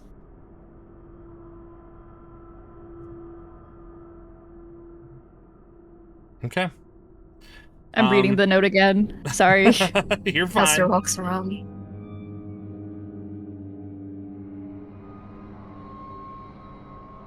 So, Drew, you go up to that portion of the door, and it looks like there is a deep inset of what appears to be a space for something. You assume it might be a key, but it's not like a traditional key. Something else probably has to fit in there in order to open the door from this side. Does it look vaguely crystal shaped? It does not. It does not, actually. Okay. Can I make... It looks more like a disc. It looks more like a disc. Like a disc. Would I have seen something around in this area? You haven't really explored much of the of this interior, though. Yeah, let's. I'm gonna take. I'm gonna take a chance to look around the areas, starting around the door and then looking around the cavern to see if I can find anything that might match the door. We've seen the other side of this door. Yes, you I have. don't know if I would know this, but I think I might. And I know it had some primordial writing on it. Is there anything written on the back side of the door we're at now? Okay, so on the back side of the door, there is written in primordial. It says the Scion of Everflame. Scion of Everflame. When Brooke saw the archer girl wave the torch in front of the other door, right? Yes. Brooke's just gonna grab the torch and see if it works from the inside of it on the does. same door. It does. It works the It exact open? same way. Yep, it opens. Oh, okay. So at least we have that. Hey guys, this one's open. Just saying. And then I'll bring the torch over to this door, the other door. Oh. Wait. 'Cause... Renata was coming for Brooke. Oh, sorry. Let's Yeah. have a Come back here. conversation first. Yeah, let's have a conversation. Get back Have a here. convo. Be cool All together. right. What's up? All right. Before she starts heading over there, Renata's gonna put a hand up. Is she still injured? Slightly. When you say slightly, 6 points. like you have 6 points left, or you took 6 points? No. Like I'm down Okay. 6 points. Like I have 13 points. All right. She's just gonna kneel down, and she's not gonna put her voice very high. Are you all right? I'm okay. Are you lying? No. That was a liar laugh. Can I insight that? Yeah. I'm very good at lying. If Brooke is lying, I need a deception check from Brooke, and then. No, she's not good at lying right now. She's yeah. Yeah, you she's pick up on it. She's doing okay physically, but mentally she's kind of a mess. Do you need a moment to rest? Maybe. That's fine. Thanks. Did you know them? No, Are you lying? I'm not. She's not lying. You don't Yeah. know what they were talking about? I think I might know somebody related to that guy. Would you be upset if we killed him? No. Would whoever you know be upset? Probably. That's fine. All right. Do you know where she lives? No. I don't know. I don't know where they are. I don't know. I don't know exactly how he knows me, and it's just a little unsettling knowing somebody like that. Wait, I'm talking the wrong voice. I'm sorry. That's my other characters. It's just upsetting knowing that somebody like that knows that much about me at all. You know, he just seems really dangerous. She's kind of just staring past Brooke towards the door. I would agree. Was the person you knew dangerous as well? Probably, yeah. Would they hunt us? Would they hunt you, I suppose? Oh, it's possible that there's people looking for me.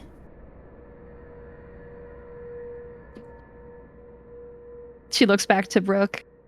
I'm sorry. I probably should have come forward with that information. I just... She seems to be waiting expectantly.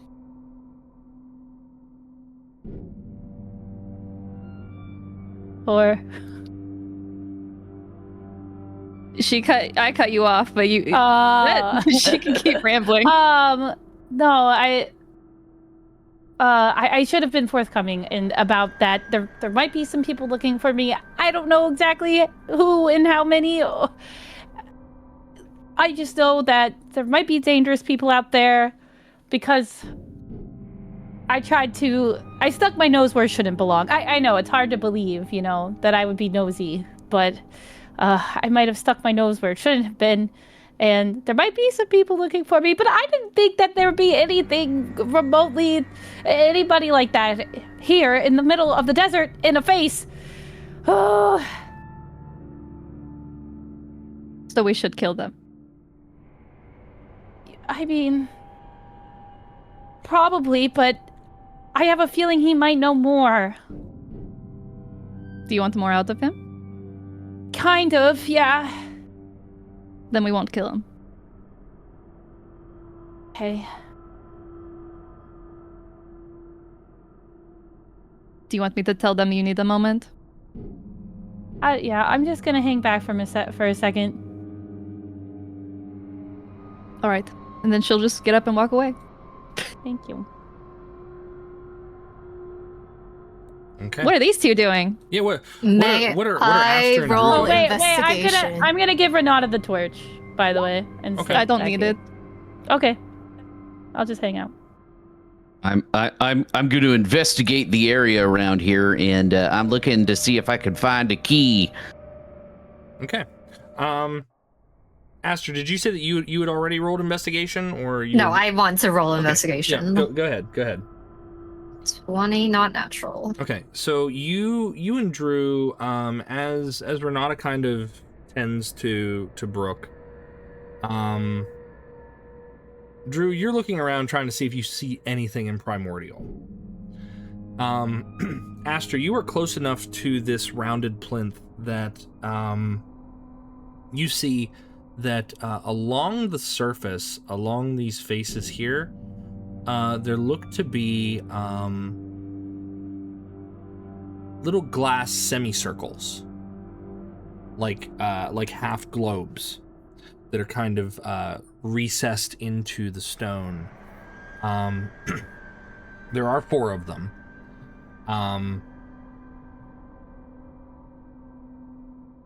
But each appears to be made of a very faint amber-hued glass.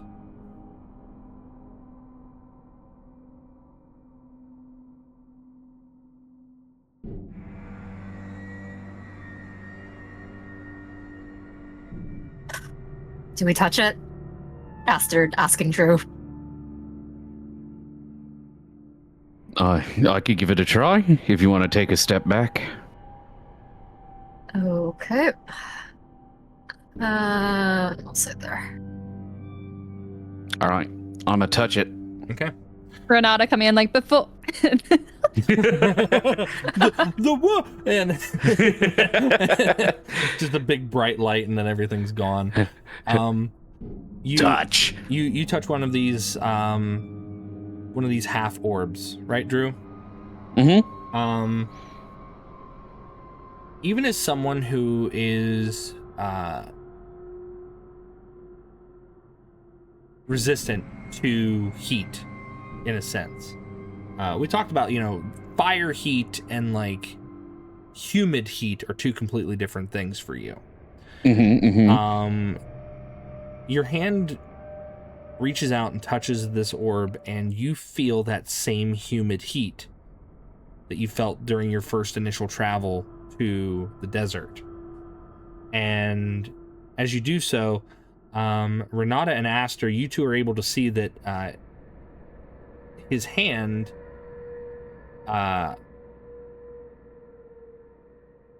there is light coming out from the orb beneath his hand. But the other orbs do not have any light coming out from them. Interesting. Dude, is there anything inscribed around the orbs or on the orbs? No. That I can read? Okay, so it's just orbs. How many orbs are there? 4. Interesting. I'm gonna move around to the next orb in the line and touch it too. Okay. Mm. The next orb in the line, as soon as your hand leaves the one, the light fades, and then if you touch another one, the light emits from that one also. I see. Hmm. I'll turn to the others and say, I've got an idea. Before we act on your idea, we need to take a break. That's sounds reasonable. reasonable. That's all.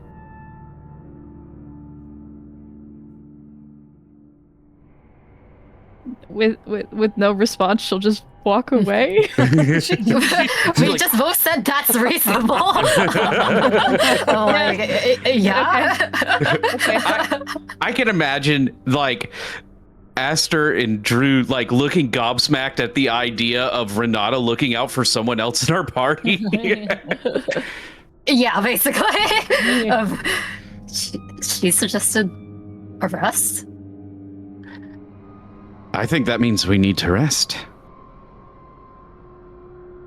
Renata with like no hit points lost and no spell slots lost. Yeah. I guess a short rest. Alright. Yeah, a short rest could do us some good. A long rest would do us very good, but I don't know if I feel comfortable doing that here with those folks roaming about. How much magic did you use? About Yeah. 2/3 of it. Okay. I've got one magical ability left in me today. Okay. My magic, kind of replenishes no matter, the length of our rest, so I'll be okay. Must be nice. Must be nice. I'm not a full caster. I'm like a half caster. That's basically a warlock. Yeah. Oh, yeah. I'm literally like a flower themed warlock, basically. Yeah. So, all right. So you guys are going to take a short rest. Or are you going to take a long rest? Short. Short. Okay. Short. So give yourselves. Technically, I am. Renata, you move over to that particular area of the Yeah. of the tomb. You notice that there are the same metal bars that appear to be the same entrance that you had come through before. These bars are very similar. However, there is an astounding amount of rubble that is kind of blocking that pathway. Got it. You are able to peer out through the bars, and you can see a considerable cave-in on the side here, to the southeast, and then to the northeast. You're not able to see very much, but you see a lot of rubble in the hallways themselves, and it would be safe to assume that something similar might have happened there. Okay. Content with that. As she was doing the night with the bat, she's gonna start taking notes about the things she's noticing here. The statues, the diadem. If she can translate anything, if there is any like languages she knows, she'll translate that and note it down. Okay. On a lot of the pillars, it's I don't want to say standard hieroglyphs, but a lot of it is foretelling of times before these times, telling of the lineage of the Everflame and the those who had possessed it. And you see in most of what you're able to translate that the Everflame was not necessarily an object. It was something that was physically passed on from one scion to the next, and so on and so on. So it's kind of like a birthright lineage thing. That's what you're kind of able to pull out and determine. In your time spent in this general tomb, you can tell that the Everflame speaks of Omid, and it says that he was the last to carry it because he had no heirs. So the flame basically died with him. Renata, who does not know who this is, that's interesting. I would like you to make an investigation check, and then based upon whatever your result is going to determine what check I make you do after that. 17, good. 17. Target number was 15. So, in your readings, you see that this person, this Omid Ta Aravna, was of Efreet lineage, and most Efreet there are noble genies and whatnot who grant wishes, and there are Ifrit who are bound to do the same thing, though they do so more maliciously. But you see that Omid was of angelic and Ifrit blood. And his Ifrit blood had been bound. I want you to make an Arcana check for me. Oh boy. I don't think I'm okay at this. I'm okay at this. You don't know much about Genie or Ifrit other than that they possibly grant wishes. You could have someone else look at it to with the information that you have to see if they can glean anything more, or you can keep it to yourself.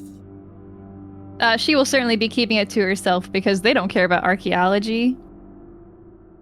Smiles.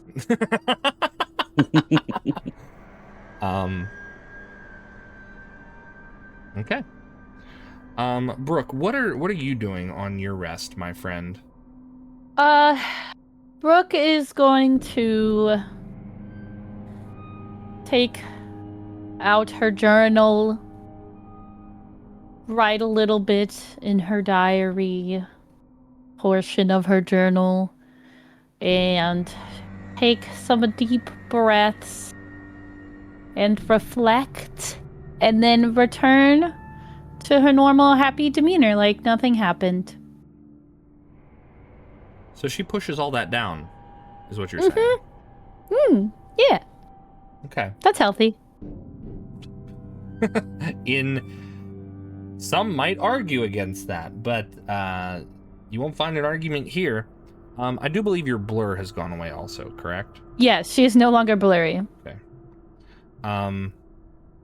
Brooke, as you're kind of ruminating and pushing down all of these feelings, there's a flash of memory, and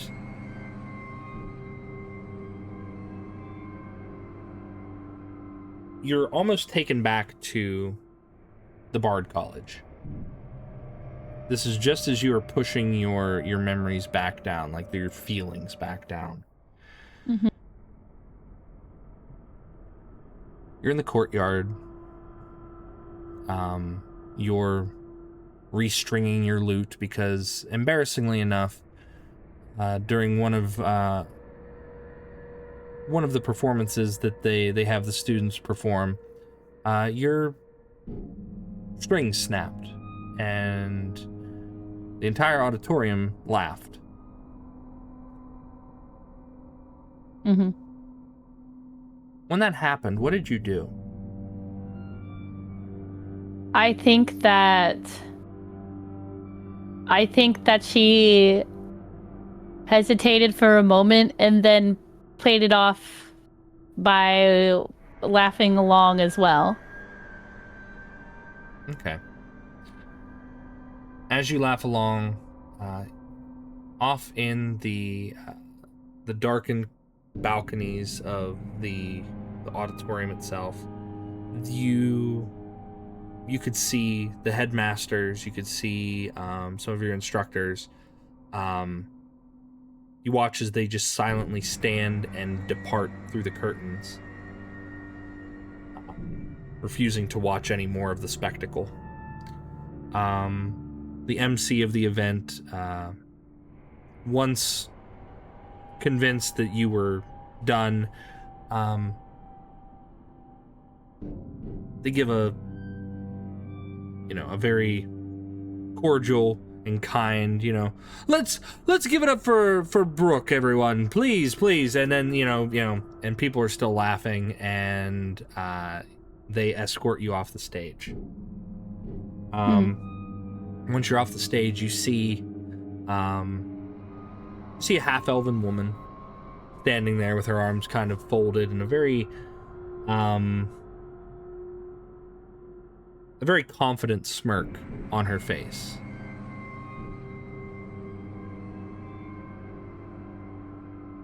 She says, "Seems to me like that little creek has run dry, hasn't it?"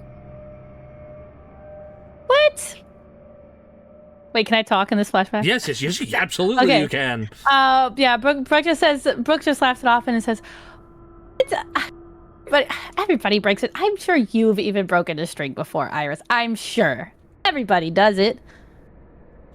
No, not everybody. And she says, "Now let me show you what a real performance is like." And she passes something to you before she walks on stage. Okay, she takes it. You look down, and it's a pair of shears.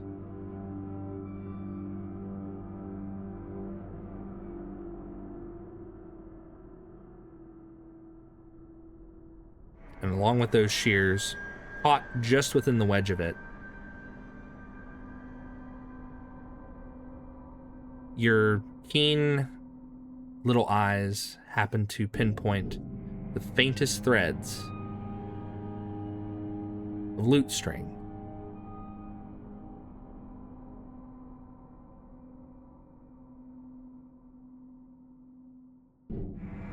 Iris walks out to the center of the stage, and as she does so, the laughter fades and people begin to cheer.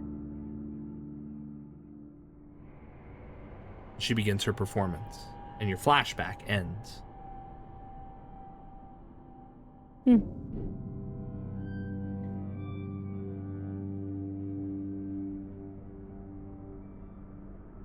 But you all managed to get yourselves a...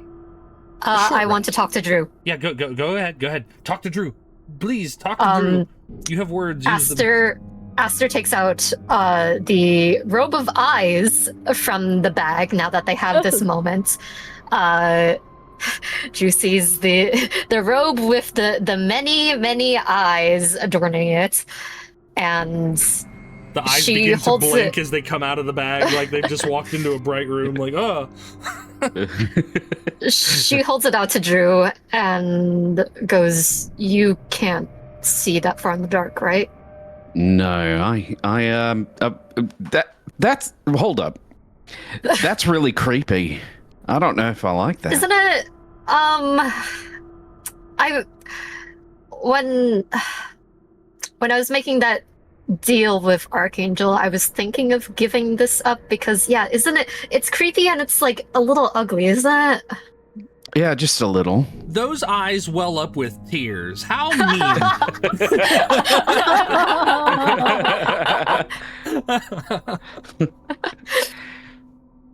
Well, I know that this does help you see in the dark if you are willing to wear it over your armor.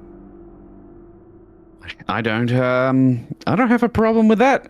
I could use every advantage I could take in here, and You do need to attune to it.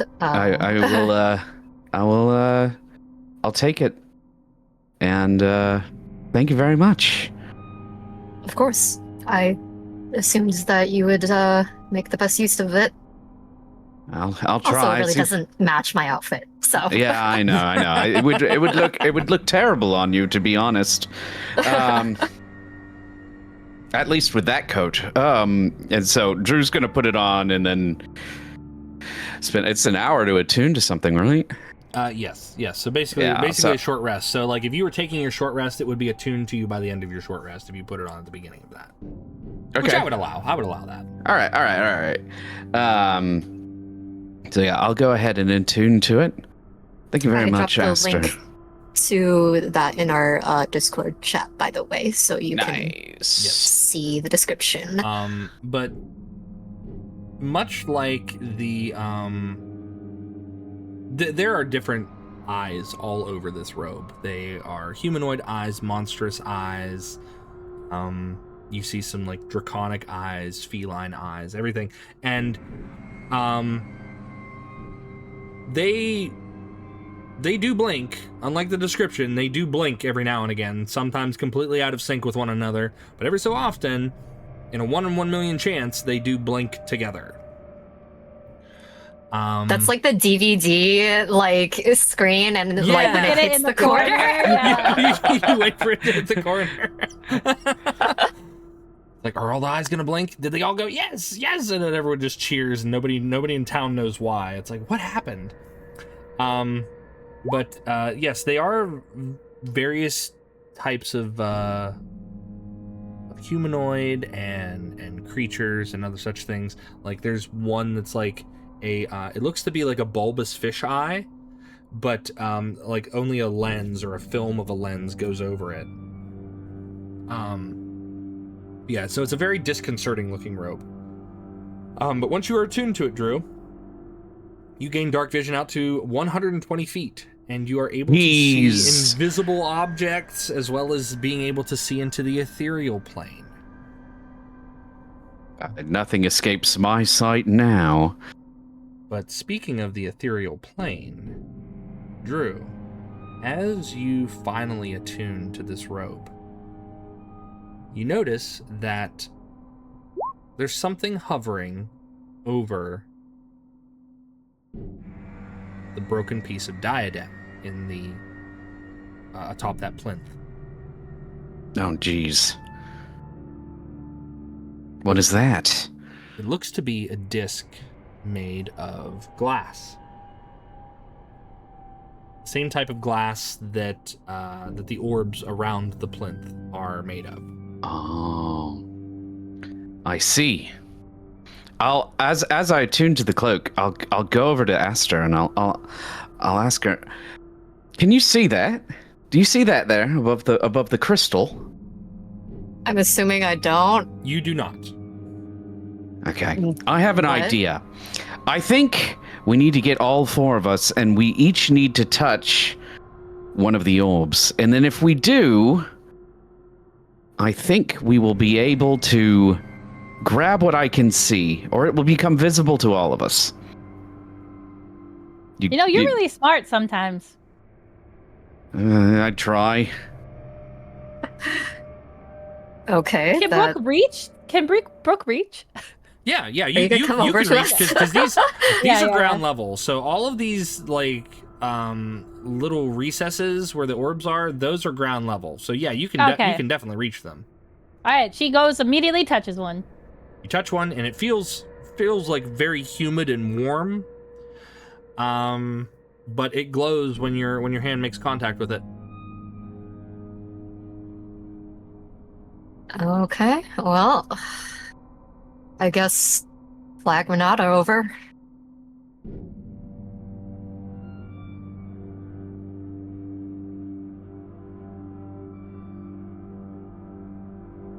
I'll bend down and touch the sphere on my side. Okay.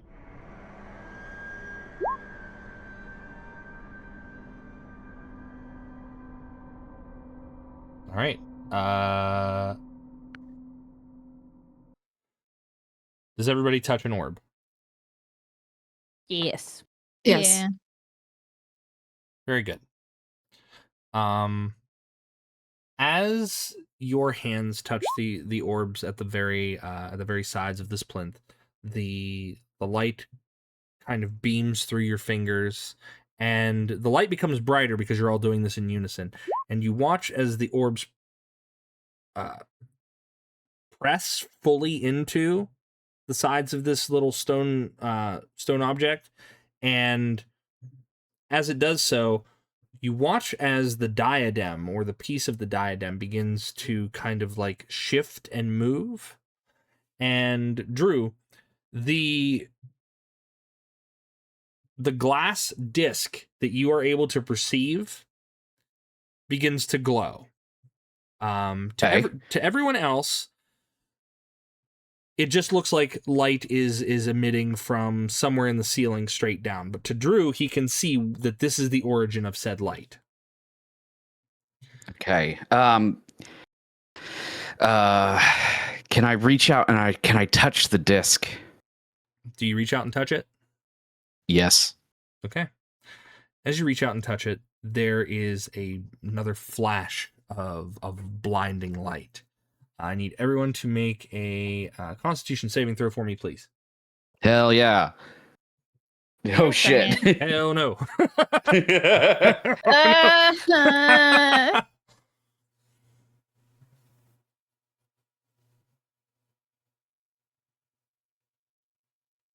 All right. The flash of light. Turns out it's not so much light as it is fire. Mhm. There is a very bright corona of light that just forms into a vague humanoid shape right above the diadem itself. Immediately, Aster and Renata, the two of you, the hairs on the back of your neck stand up as a being of molten bronze skin, fiery beard, a dark ebon turban wrapped around his head, his hands outstretched, and on the tips of his fingers are gnarled, blackened, vampiric claws. His voice booms as he speaks in Primordial. Who speaks Primordial? It's just Drew and Renata. Okay. And he speaks, "Who dares awaken Omid, scion of glass?"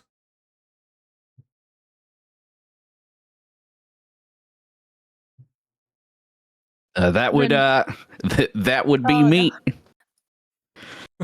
Aster's gonna like take a step back, taking hand off of the Renata can't orb move. thing. Brooke's gonna hide behind Aster. Probably good. Probably a good idea.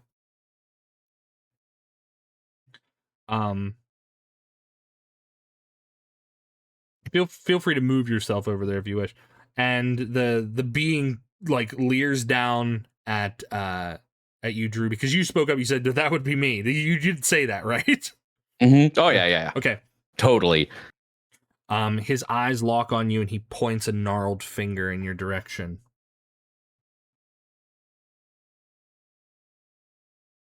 To what do I owe you my freedom, mortal?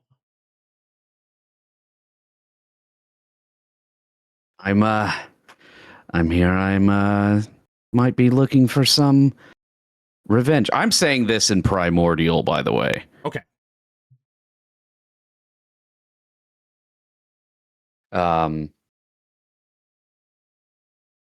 And that's all I say. I say I'm here. I'm looking for revenge. I too seek revenge. You will become my vessel. And he's going to try to attack you. Okay. It's not how genies work. That's how this one works. Yeah. He's a meanie genie. That being said, oh no. Oh no. Well, Well, do you want to move yourself hell. behind me, Brooke? What? Yes. Move yourself. Yes. Yeah. all right. Everyone, roll initiative, please. Hey. This seems right. I have no spells. Well, I have some. It's just one dude. How hard could it be? One vampire free. Vampire One genie! vampire genie. Vampire angel genie! Yeah, vampire angel genie. Take Gah. all of that. So the turn order is Omid, the cursed scion, Aster, Brooke, Drew, and then Renata. Well, I guess he should take his turn. he is going to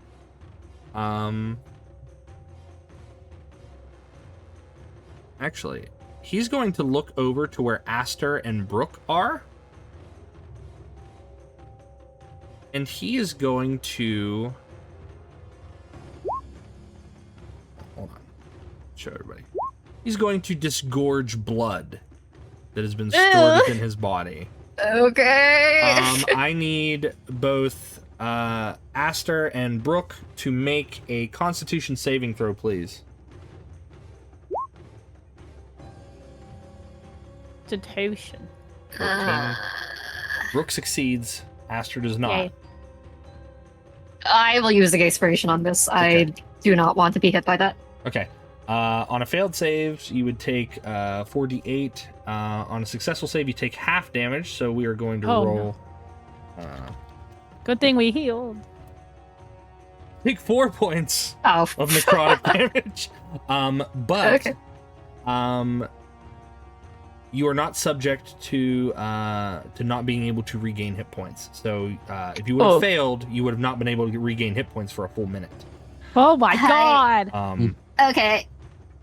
So he turns his head and his cheeks bellow out, and then he just unleashes centuries old blood over the two of you.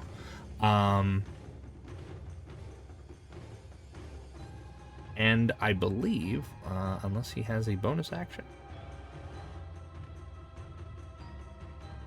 Nope, that's all he's got. So that is going to be his turn. So, Aster, it's your turn. I'm gonna use good old Moonbeam again. Centered on hit. Okay.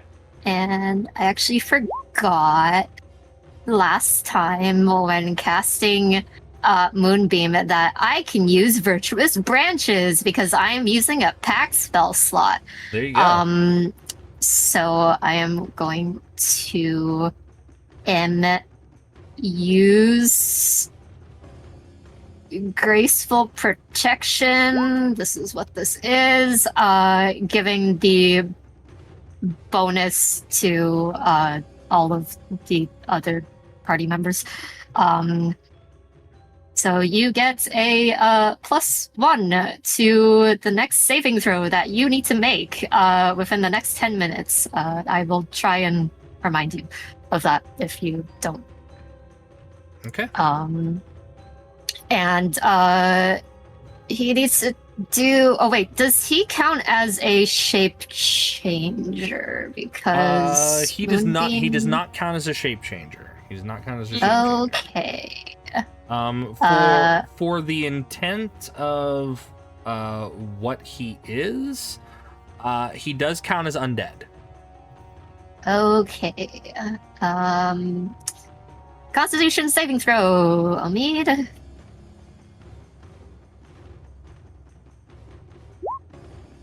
24. Okay, half damage. So it takes 4 damage. Okay. That is damage taken. And Aster's going to move this way a little bit. Because he wasn't within reach of me because I stepped back, right? Correct. Okay, yeah, I am going to go right there. And that's my turn. Okay. Brooke, it is your turn. Why? Why? It's just so low on spell slots. Well, I guess what I could do in this situation is viciously mock the genie angel creature. Okay. Because I'm definitely not doing Thunderwave. So I'm going to,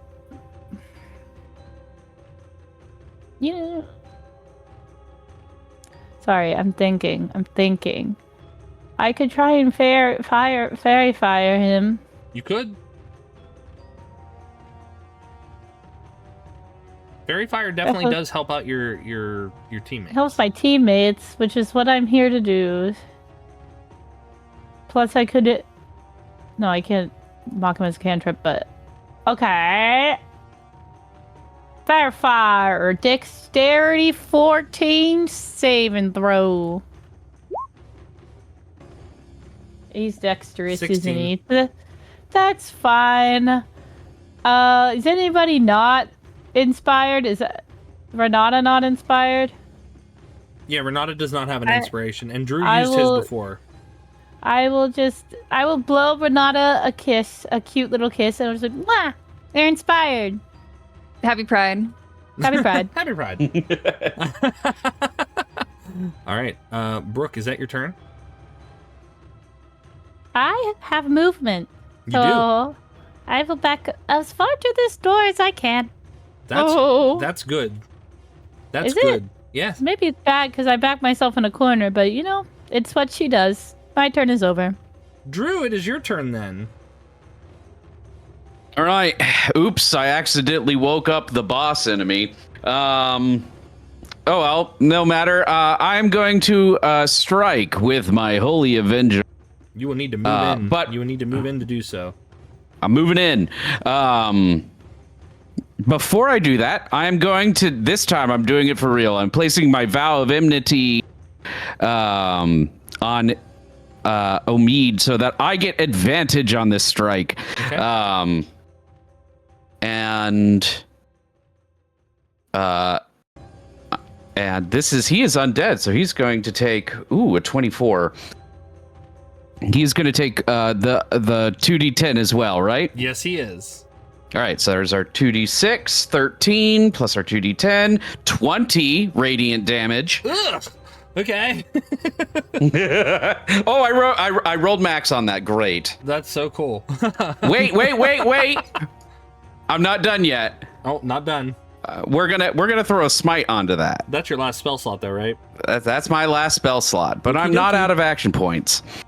So yeah, that's gonna get a smite. So we'll roll some of that. That's another 8 points of damage. Okay. Damage taken.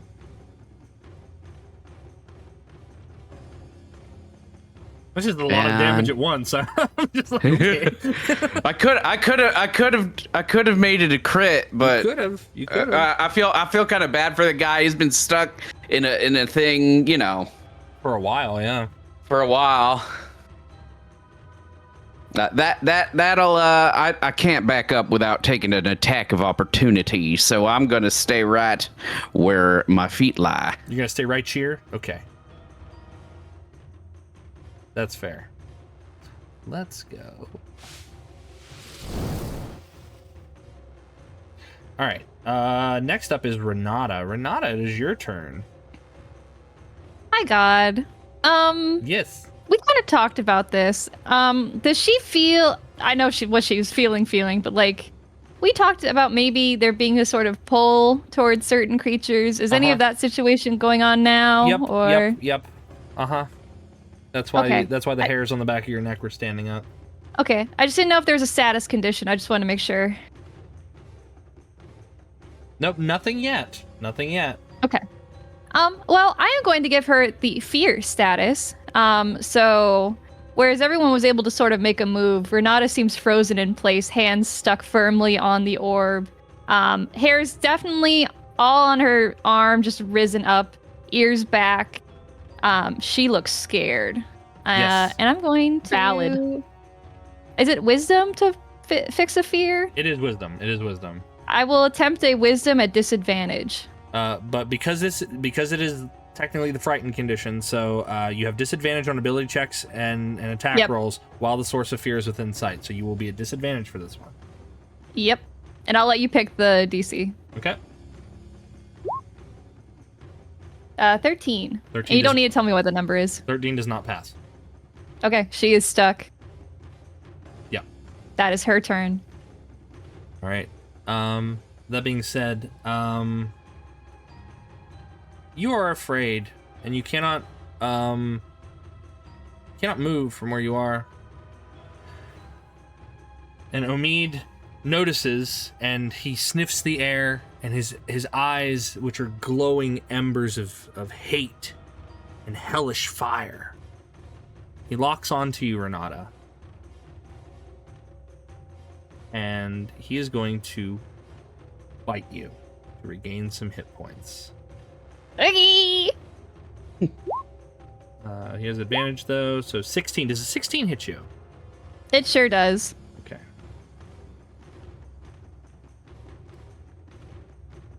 $11 damage. Total? Okay. Yes. Are you missing any hit points, though? Not right now, no. Okay. Okay. Can I wait? Wait, hang on. Holding. Can I Hanging. see Renata from my angle? You can. Yes, absolutely. Okay, I would like to use frenetic reflection. So, since she took damage, I'm reflecting half of the damage back onto Omid. Okay. Okay. Nice. So the So damage. Renata only takes half damage from that. Okay, so you take half damage rounded down. You take 5 points of damage instead, Renata. Okay. And he takes that. He needs to make a save for the moonbeam too, correct? Yes, that's correct. Okay, well, he's going to bonus action Misty Step, and he's going to go over here. Of course he is. Not that Aster wouldn't be able to just move it again, but he. Oh, did it make its save? Because that's at the beginning of its turn. Okay, so he does need to do that, but he's going to get out of the way after that. Okay. So give me 1 second. The dexterity saving throw, pop. Constitution saving throw. Oh, Constitution. Sorry, pop. 15. Okay, so then it takes half. So 4 damage again. 4 damage. Okay, that's damage taken, and he's gonna go right back here. All right. There's that. That was his bonus action to move from there. I am going to roll a d6 to see if he gets his blood disgorged back. He does not. And he will. And your moonlight is not sunlight, correct? It is just radiant. No. Okay. It's just radiance. Cool. Okay. Fantastic. And that is his turn. So Aster, now it's your turn again.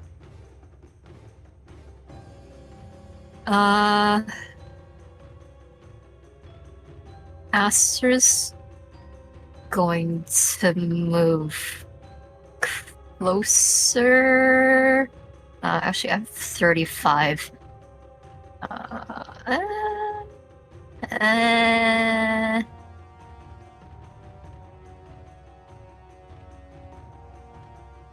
Oh no, this might be in that range. Okay, yeah, I'm gonna go right there.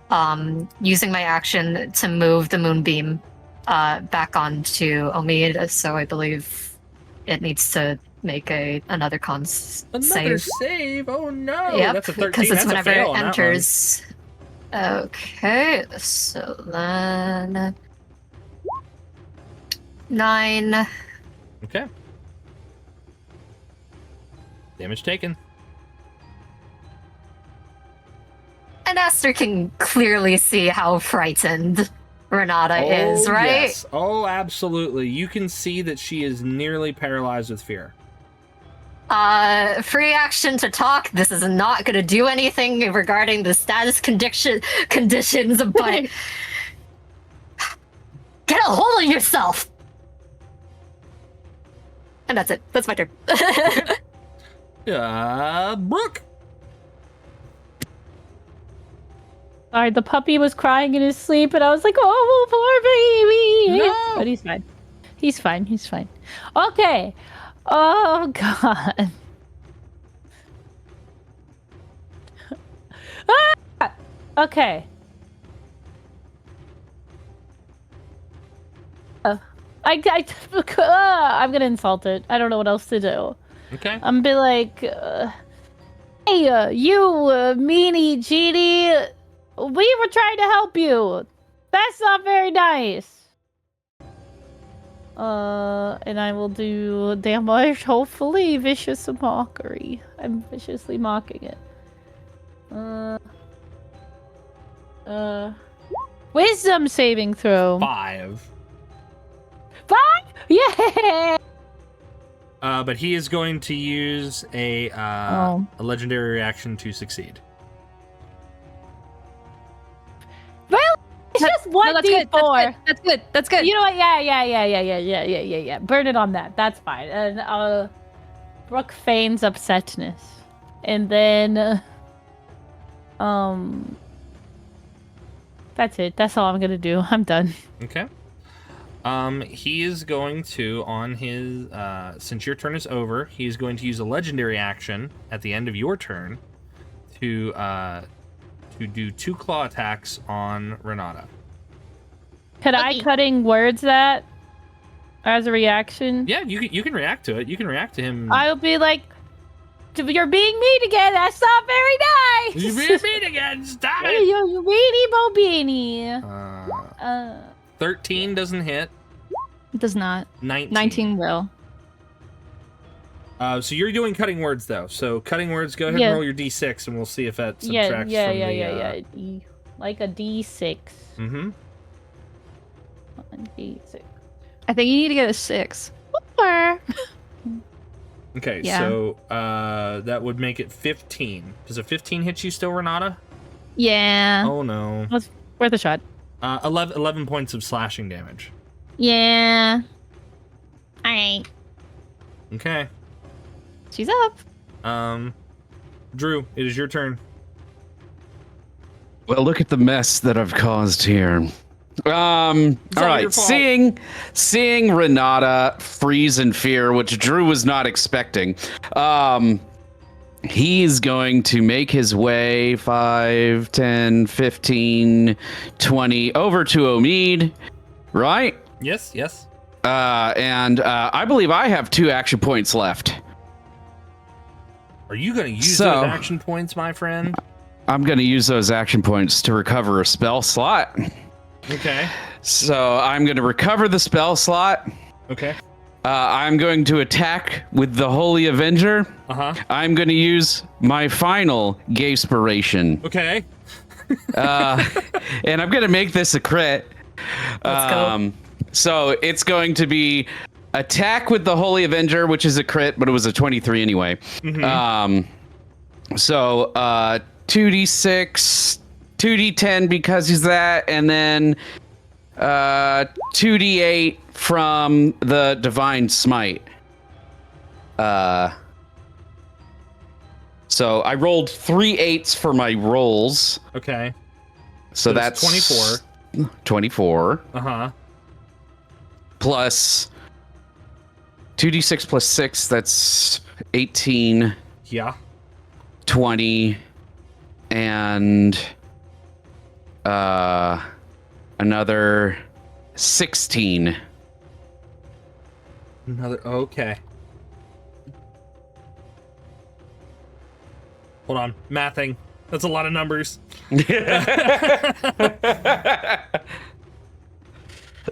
I'm sorry, I'm just using the tools you gave me. I know. This is what I want you to do. I want you guys to use the tools I give you.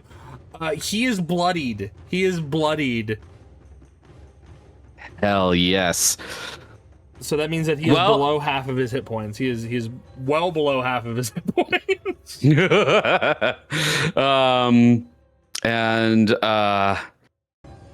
I'm going to. I would like to use a free action to look at Renata and be like, I need you to stay with us. We can do this. We can do it. That's it. That's my turn. Okay. Renata, I'm going to allow you to make this save at the beginning of your turn. Determine if you can get free. Do I do it with disadvantage because he's in front of me? No, you've gotten a pep talk from two companions, so that just makes it an even roll. Okay. I was given a command. I was thinking about that.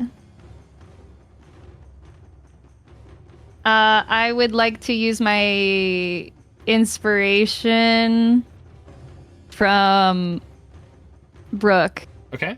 Roll that d6. I don't know what number I need Yippee. to make, but we'll see. Roll.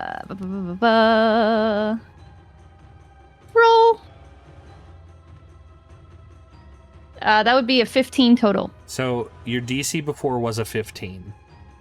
Okay. So the DC now is still a 15. You are able to snap yourself out of it. And upon seeing this creature, after he's taken several massive hits from your companions, you see him in front of you, very severely weakened.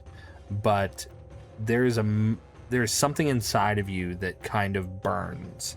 It doesn't burn like a fire. It's almost like a it's like a charnel pit. So, what would you like to do in your turn there, Renata?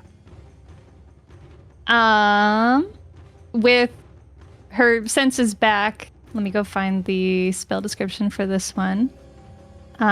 She is going to. Is there any? I should have been more prepared for this. I thought I was gonna be scared for another round. I'm not gonna lie. She is going to action disengage Okay. to space it over here. Okay. And she will use her starry form, Okay. and that will be the let's do archer. She's gonna go archer form. Okay. And she will immediately have a star form beside her, and it's going to just zip right at his face, hopefully. Okay. God willing, or I guess nature willing. 18. 18 hits. His AC is 17. Okay. This will be 6 radiant.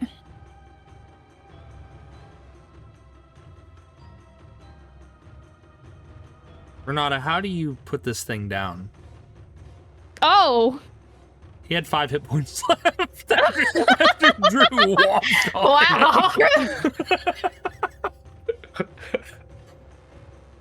Wow. Okay. Well. Whew. Okay. Renata would have flown to get out of the situation. Mm-hmm. So Wings out. as she scrambles up into the air, wings fully out now, not hidden anymore. She'll turn around and in Undercommon, she will say, "My name is Renata. You have the very wonderful privilege of being the first of many vampires I'm going to kill in my lifetime." And she's going to pierce right through his brain with that little starry light of secretly, maybe not unknown to the people of this world yet, the full power of a little sun. Okay. The light pierces through his skull very sharply, like a fine scalpel. And it goes all the way through, pierces through the back of his head into the stone behind it. There is a lingering bit of sunlight that remains, and as his body bursts into to vampiric ash, not fiery ash, just vampiric ash. These brass bangles worn across his arms and his wrists, ornate, opulent pieces of jewelry fall to the ground, and as well as this dark, this ebon-colored turban with singed red feathers just floats haplessly to the ground itself. and Omid is no more. I need, however, Aster to make a wisdom saving throw, please. So saving a throw. It's 22. 22. You feel a very, very sharp pain in your chest. To you, it's almost as if you were having a heart attack. However, the pain itself is instantly gone. And do you like feel your chest at all, or do you just let the feeling? Aster absolutely grasped her chest, like almost to the point of like keeling over, like on her knees, hyperventilating, and I guess only Brooke like would maybe see of some tears start to go down Aster's face from behind the blindfold. Yeah, Brooke, you see Aster kind of crumple down and begin to kind of like cry. Aster, to you, this is a vampire's worst fear. You are not full vampire, but this is their worst fear. And to you, it felt like you had been staked. And it was such a searing pain that it remained within your chest. But almost as instantly as you felt it, it's almost immediately gone. Upon feeling that, I need Renata to also make a wisdom saving throw, please. Oh no. Oh no. Oh yes. 10. 10. Renata, you crumple over in pain because you are within 30 feet of a vampiric creature. Yeah. Who is experiencing immense pain because a vampiric lord has just been removed from the material plane. You take... She also starts gasping for breath. Yeah, you take 3 points of psychic damage. I was like, it's going to be 20 points of psychic, and then I die. But you take 3 points of psychic damage as however you react to it, but you feel the same thing that Aster is feeling. It's almost as if like you two look at one another briefly over that little plinth, and you lock eyes. Granted, Aster's wearing a blindfold for the most part, but like you two are like looking at one another because this pain is shared. Your physicalities are almost fully mirrored. Aster's gonna take slow steps back, still looking at Renata, hand over chest, visibly shaking, by the way. And she's gonna go all the way here until her back is to the door. I think Renata doesn't see the full thing because when they lock eyes for a brief moment, she's still in the air. Yeah. And then it's too much for her. And then she's going to crumple to the ground. She's going to collapse. She's still conscious, but she is very visibly in pain to Drew. Okay. She is struggling to get back up. Well, that was something. I'm going to go... Renata's the closest to me, so I'm going to go help her up. Brooke is helping Aster. And I'll extend my hand. Does she even notice this? That is up to you. Aster grabs hold of Brooke's sleeve, very much still like shaking and shivering, and she's still... head is still pointed in Renata's direction. Aster doesn't have anything to say. Brooke's just gonna try and comfort her and be like, "You're okay. What do you need?"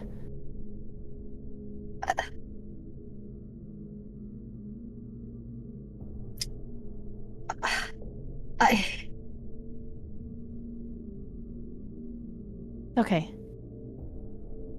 Renata, for her part, I don't think she can even see Drew's hand. She is basically in the fetal position. Her hand is reaching out for something, but it's clawing on the ground. She cannot function until this pain subsides. Drew's gonna take a knee next to Renata, put his hand on her shoulder, and be like, "Hey, I need you with me right now. There's still danger in here." Do you speak Undercommon? But I do not. Okay, she's gonna say some words in a language you do not understand. They do not sound like nice words. No, they don't. They don't at all. All right. Let's see. What do I got here? What can I do? I don't have any spells. Can I try and heal myself? Drew is going to offer his final potion of healing. That'd be, you'd have to reposition her because she is face down basically. I'll reach down and pull her up by the scruff of her neck. And basically not pouring it into her mouth, but put the potion of healing right in her face.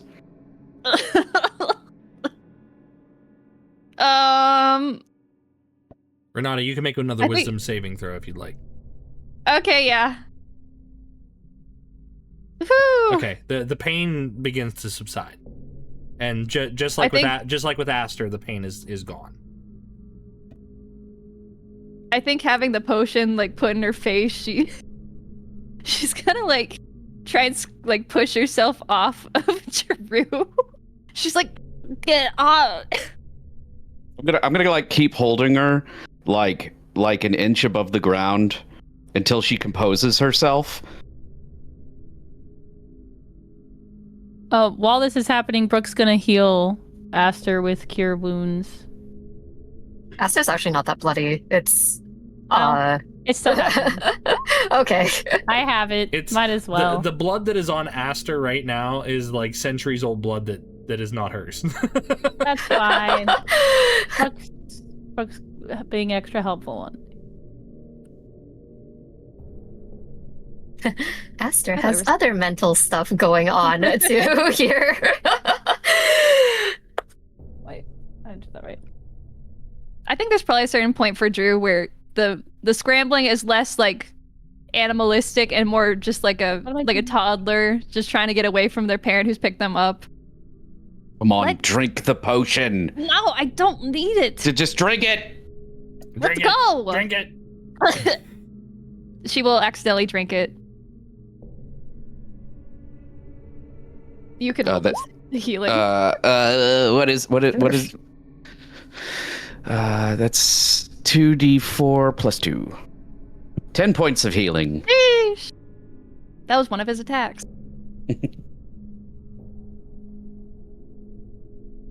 She's still scrambling to get out, though. She's gonna try and kick you. Her wings are trying to beat away. Mm-hmm. Can I attempt to get out? You can if you like. Yeah. Acrobatics? Yeah, acrobatics. Okay. No. Do you want me to roll just in case? No. It's okay. Okay. All right. I'll let go. Come on. You need to compose yourself. I can do it when you let go. All right. Plop her onto the ground. She will scramble back. Are you good? Takes another step to look at Aster. How's it going over there? Yeah, how's it going over there? How is Aster right now? With Brooke using Cure Wounds on Aster, that is what snaps Aster out of what's racing on in her head.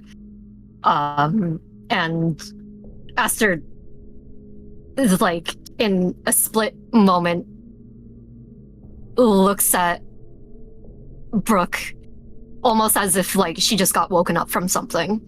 And then she loosens her, like Aster had her hand clutching where her heart was for this entire time, and she loosens her grip on that and kind of does a scan of the area, like, in front of them. And It is, in fact, Renata's turn to stare down Aster when she finally looks at her.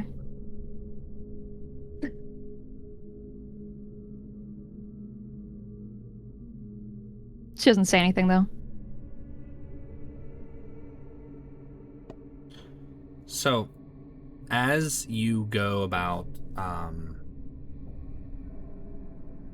receiving your various individual healings, Aster, your chest, your breast pocket in your coat feels heavy.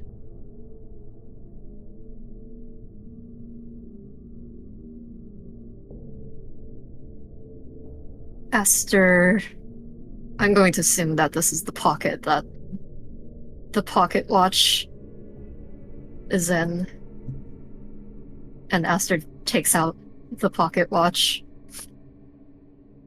You reach in, and the pocket watch is there, but it is there alongside something else. What is the something else? A glass disc.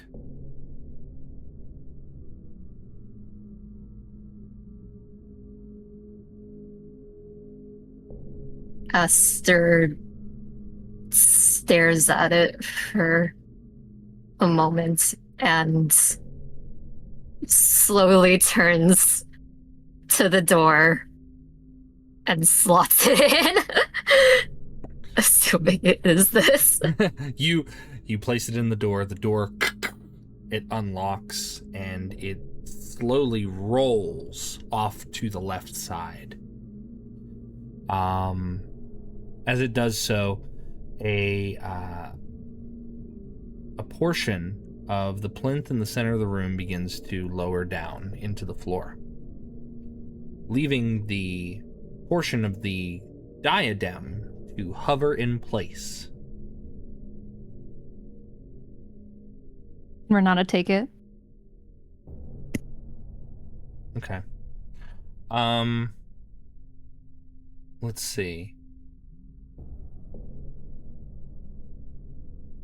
Renata, as your hand touches it,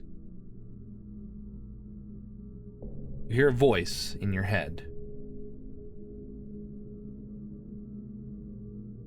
I am troubled. What if I never find my creator?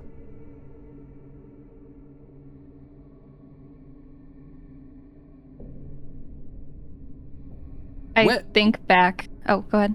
Sorry, go ahead. Where is Tavul Sin?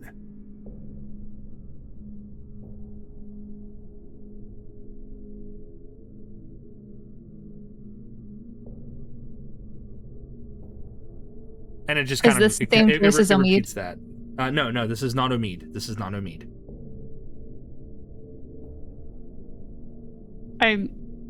I think back. I'm like trying to project my like thoughts to it. Okay. Why do you need to find him? I am incomplete. And my master is missing. And you will help me find them. In return, I will grant you my boon.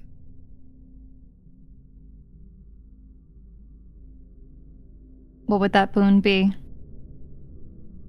Protection. From? And you can feel like it's prying on your on the surface memories. It says, unholy beasts, undead, monsters, those that would prey upon the innocent.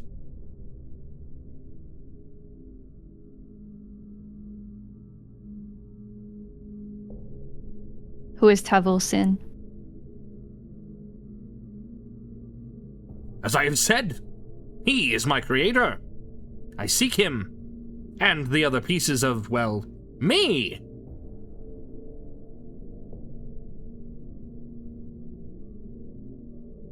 And what is your name? My name? I am the Diadem of Glass. Can you not perceive my opulence? Can you not see how magnificent I am? Even in this form. I am 1/3 of what I was, but that third is mighty and proud and glorious.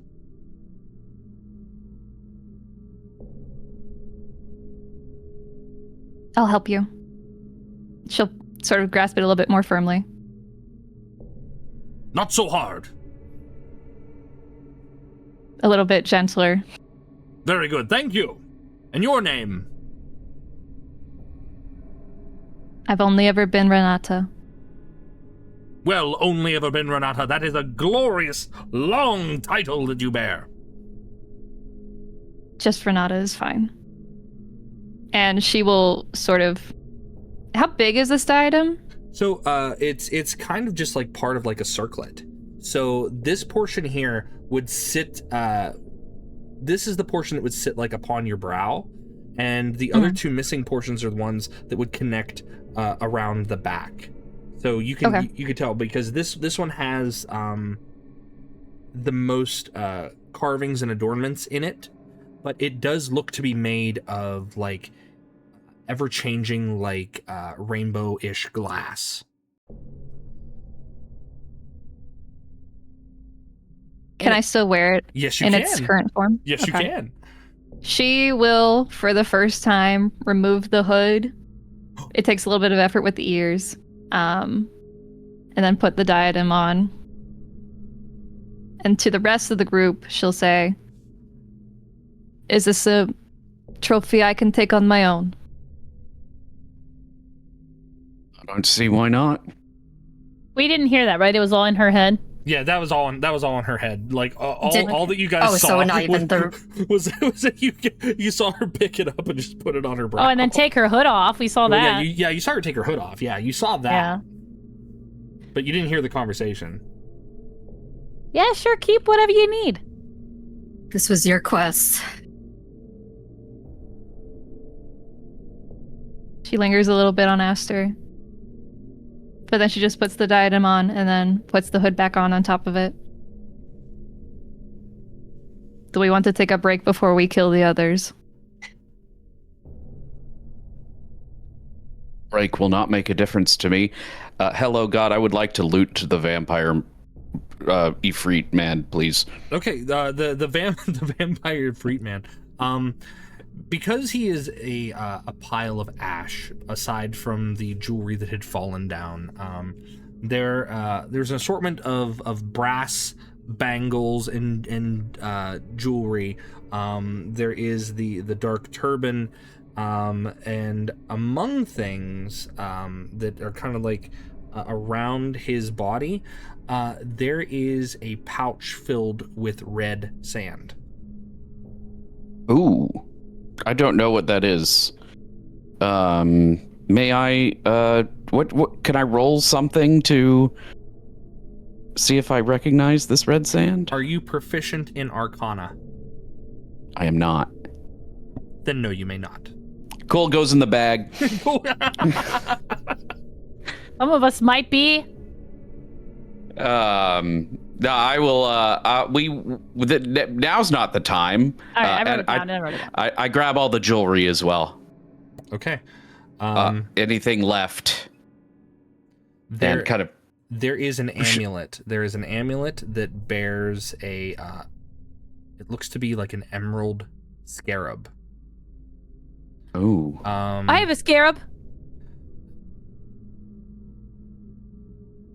The interior of the emerald bears a single red droplet in the shape of a tear. Interesting. Would that be, does it, I can ritually cast Detect Magic, but that would take 10 minutes. It goes in the bag, and I will fuss over it later. Or I'll put it in my own personal stash, the I amulet. wrote these things down so we don't forget to look at them later. Thank you. Okay. But then that concludes my looting of the vampire. Did Aster put the glass in the door yet? Yeah, I did Yeah, already. The door has opened. The door has opened. Okay. Maybe we should get out of here if we can. Yeah, I think that's best. If we find the Archangel and his crew, great. If not, I'm sure we'll run into them again, maybe. I'm done with magic for the day, but Yeah. I am still healthy and can fight if need be. We keep Archangel alive. Doesn't say anything. We can try. So, I assume that you all leave the tomb. Yeah. I give one last glance back, but I will eventually leave with the rest.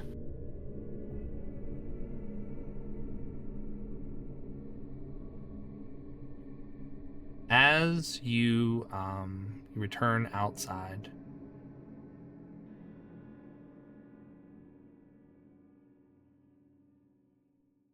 you see that your ship is gone. Awesome. Tossed off to the side are crates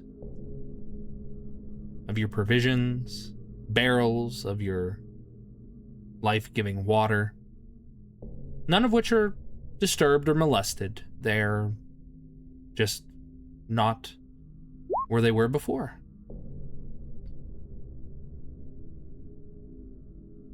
In the distance, you can see that, given your various hours spent resting, suns themselves are at the highest point, meaning that now it is remarkably warm.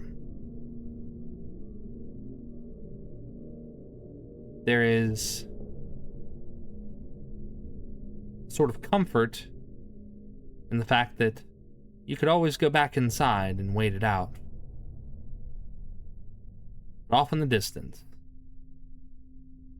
you hear the sound of something heavy crushing stone and moving ever so closer.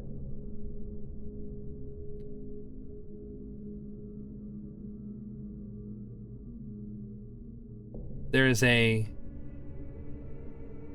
roar, almost. The air is motionless, and the heat becomes palpable like a blanket.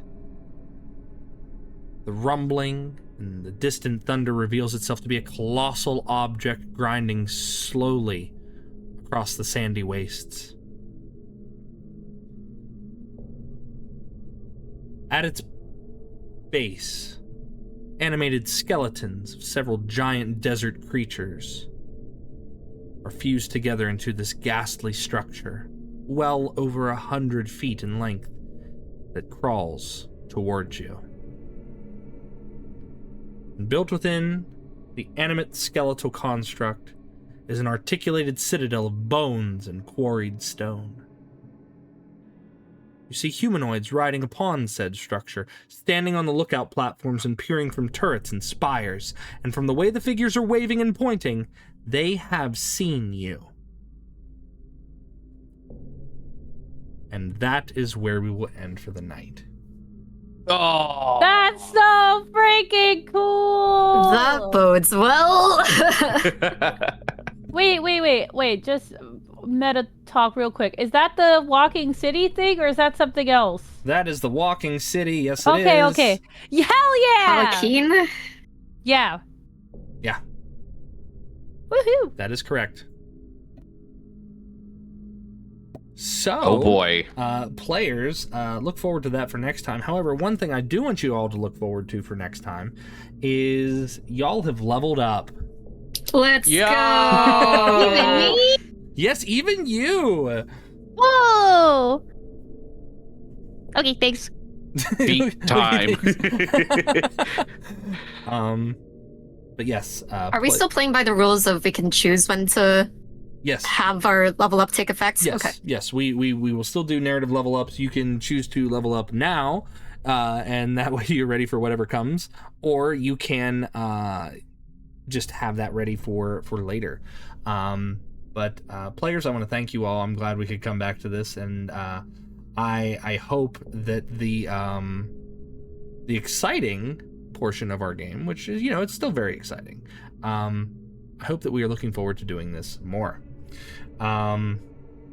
So that being said, let me. All exciting. That was great. Thank you, Jotun! Yeah. Thank you, Jotun! We killed a bad guy. Woo! Killed lots of bad guys. We're gonna be level 4. Renata will be level 5. Renata will be level 5. She is. Renata? she is Yeah, Renata's a level above actually- us.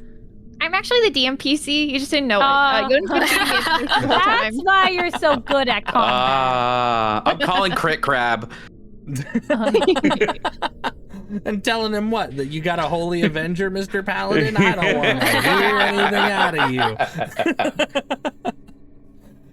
you. But players, thank you so much. I look forward to next time. So the next scheduled one would be the 15th. Do we have any qualms or things that are interfering with that date, or do we need to adjust schedule? That is okay with me. Should work for us. That works. All right, fantastic. So, guys, you can catch us again on the YouTubes.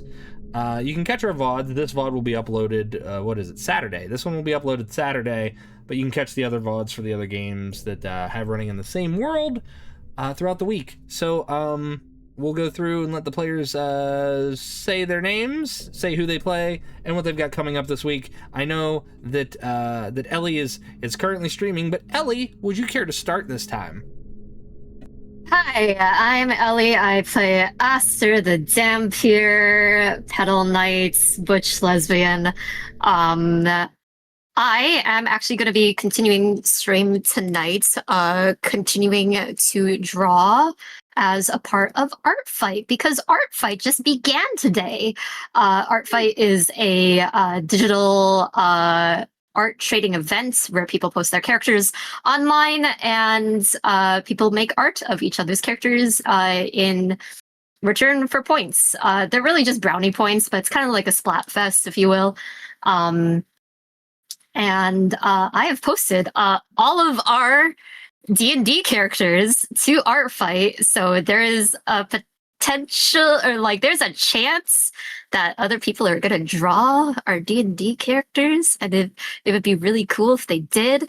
If anyone here is a part of Art Fight and wants to draw our characters, you can find them over at Elly Azurea on Art Fight. I put the link in the chat there. And yeah, Art Fight is the #1 thing that I'm gonna be doing for the coming month. Fantastic. Thank you, Elly. Up next, let's go with Liar. I think she's muted. You caught me at a bad time. I was writing questions for our questionnaire. Oh no, look at that. Oh no, it's okay. I finished. Hi, my name's Liar. I stream on Twitch and YouTube a bunch of narrative-focused games, including a playthrough where I'm going through almost all of the mainline Resident Evil games, and maybe some more in the future that are spin-offs. Wink. I also do D&D here, and also play some fun games, and Sometimes I sing. I've got a lot of incentives I have to complete because my very lovely and awesome community donated 1.5k to charity. So if you want to see me have to do things for them, you can find that in the coming weeks. Like League of Legends. Didn't you have so much fun? Thanks for having me, Jotun. This is my last time being here. You know what? It's been great having you, Line. Yeah. Please, He's a League of Legends streamer now, actually. No, Oh no. no. She said no. Kidding. But hopefully she's kidding about it being the last time that she's here, because we love having Liar here, and Renata is warming up to everybody. It's clearly that she's warming up to people. I'm definitely not going to kill Aster. I'm definitely not going to kill Aster. Oh boy. Have a good night. Thank you, Liar. Thank you. Up next, let's go with Eggy. Eggy. Hi, I'm Eggy. My name is Eggy Pilot, and I play military and flight sim sort of games, and also the occasional, story-based game or gotcha game in between. But lately, Jotun and I have been exploring the world of Baldur's Gate 3 together as the Backwoods Boys, and we've been having a riot. Right, That's still Jotun? happening. Yeah, don't reference the very last time that we played that, because it was horrible.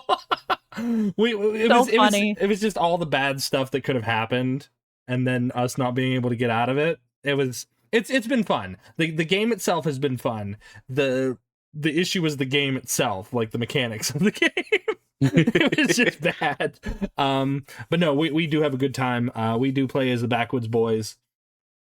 And because we do that on the Wednesdays between these games, we are never at a loss for having D&D either here or elsewhere. So I do appreciate Eggy for joining me on this escapade through Baldur's Gate. Hell yeah. Even when the game is breaking, we're still having a great time. So tune in on the off weeks on Wednesday nights, 7 p.m. Eastern time, to catch either on this channel or my channel, to catch us playing some Baldur's Gate together. We've been having a blast. Indeed. Thank you, Eggy. All right. Last but not least, Lyric. That's everyone. No, Lyric. Hi, I'm Lyric. I'm the Vinyl Angel VTuber. I make music sometimes, and also cozy stuff on occasion. Liar and I are starting something this weekend, but she didn't mention it, so why is it not allowed to mention? No, you can. Oh, we're gonna play every single Nancy Drew game, and I'm very excited. Oh my god. We are going to games? marathon. Oh, do they? There's 30. Liar, there's 35? 30. 34-ish? 30. We don't count the ones after 30. There's 34. Yeah. It's going to be really, really fun. Liar made a whole spreadsheet. It's fantastic. Just go follow Liar. Don't follow me. Go follow Lyric. Lyric's so funny and so talented. Follow all the She's got an amazing original people that are song down in coming the out. doobly-doo. Follow everybody. I have an original song coming out on July 8th. Okay. That's all. Huzzah! And Huzzah. thank you, Lyric. Thank you. Yes, please check out all of these amazing people.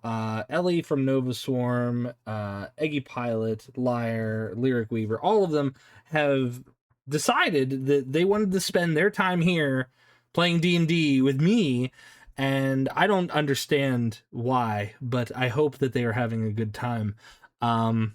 Because I like running D&D. I do this for a living now. And this is the best thing I can ever do is play D&D with friends. And I love these guys. So, very platonically. I love them platonically. That's all it is. Kinda. Ha. But no, seriously, I am very thankful to have them all as players. Liar, thank you for the sub. But no, I'm very thankful to have them as players. I'm very thankful to be able to spend any amount of time with them, either in game or out of game, answering questions or just talking about whatever. But I'm not going to gush anymore. I think that because Elly's going to keep streaming, we're going to raid our group over into Elly, so that way we can continue on and you can see all the fun art stuff that Elly's been doing. So friends, thank you so much. We will be back. I will be back probably Monday. Yes, Monday with more Parable of Memory. Tuesday, we're actually going to come back to Campaign 0. That's going to be at 6:30 p.m. Eastern Standard Time. Parable of Memory is 11 p.m. Eastern Standard Time, considerably later than most people are able to stay awake, but that's okay. We never have any sponsors, so I can't be like, oh, and a word from our sponsor, but maybe someday, we'll see. And then you can catch us here again on the 15th with more Third Silence. So y'all, fantastic, amazing, wonderful. We're gonna raid into Elly with a good old-fashioned Viking raid. Friends, if you don't have my emote, use whatever emote you have. Just please be polite, read the room, and as always, please be polite to the streamer we're about to drop in on, even though she's right here. She might be in the middle of something and may not be able to respond to us right away. I'm sure she'll get to us if they can when they can. If you like her content, please give her a follow. If you really like her content, give them a subscribe. You're not required to do either, but do remember a follow is free. All right, guys, I'm going to get us out of here. So please stay safe, eat well, stay hydrated. We'll catch you in the next one. Say goodbye, everybody. Goodbye, everybody. Bye, everybody.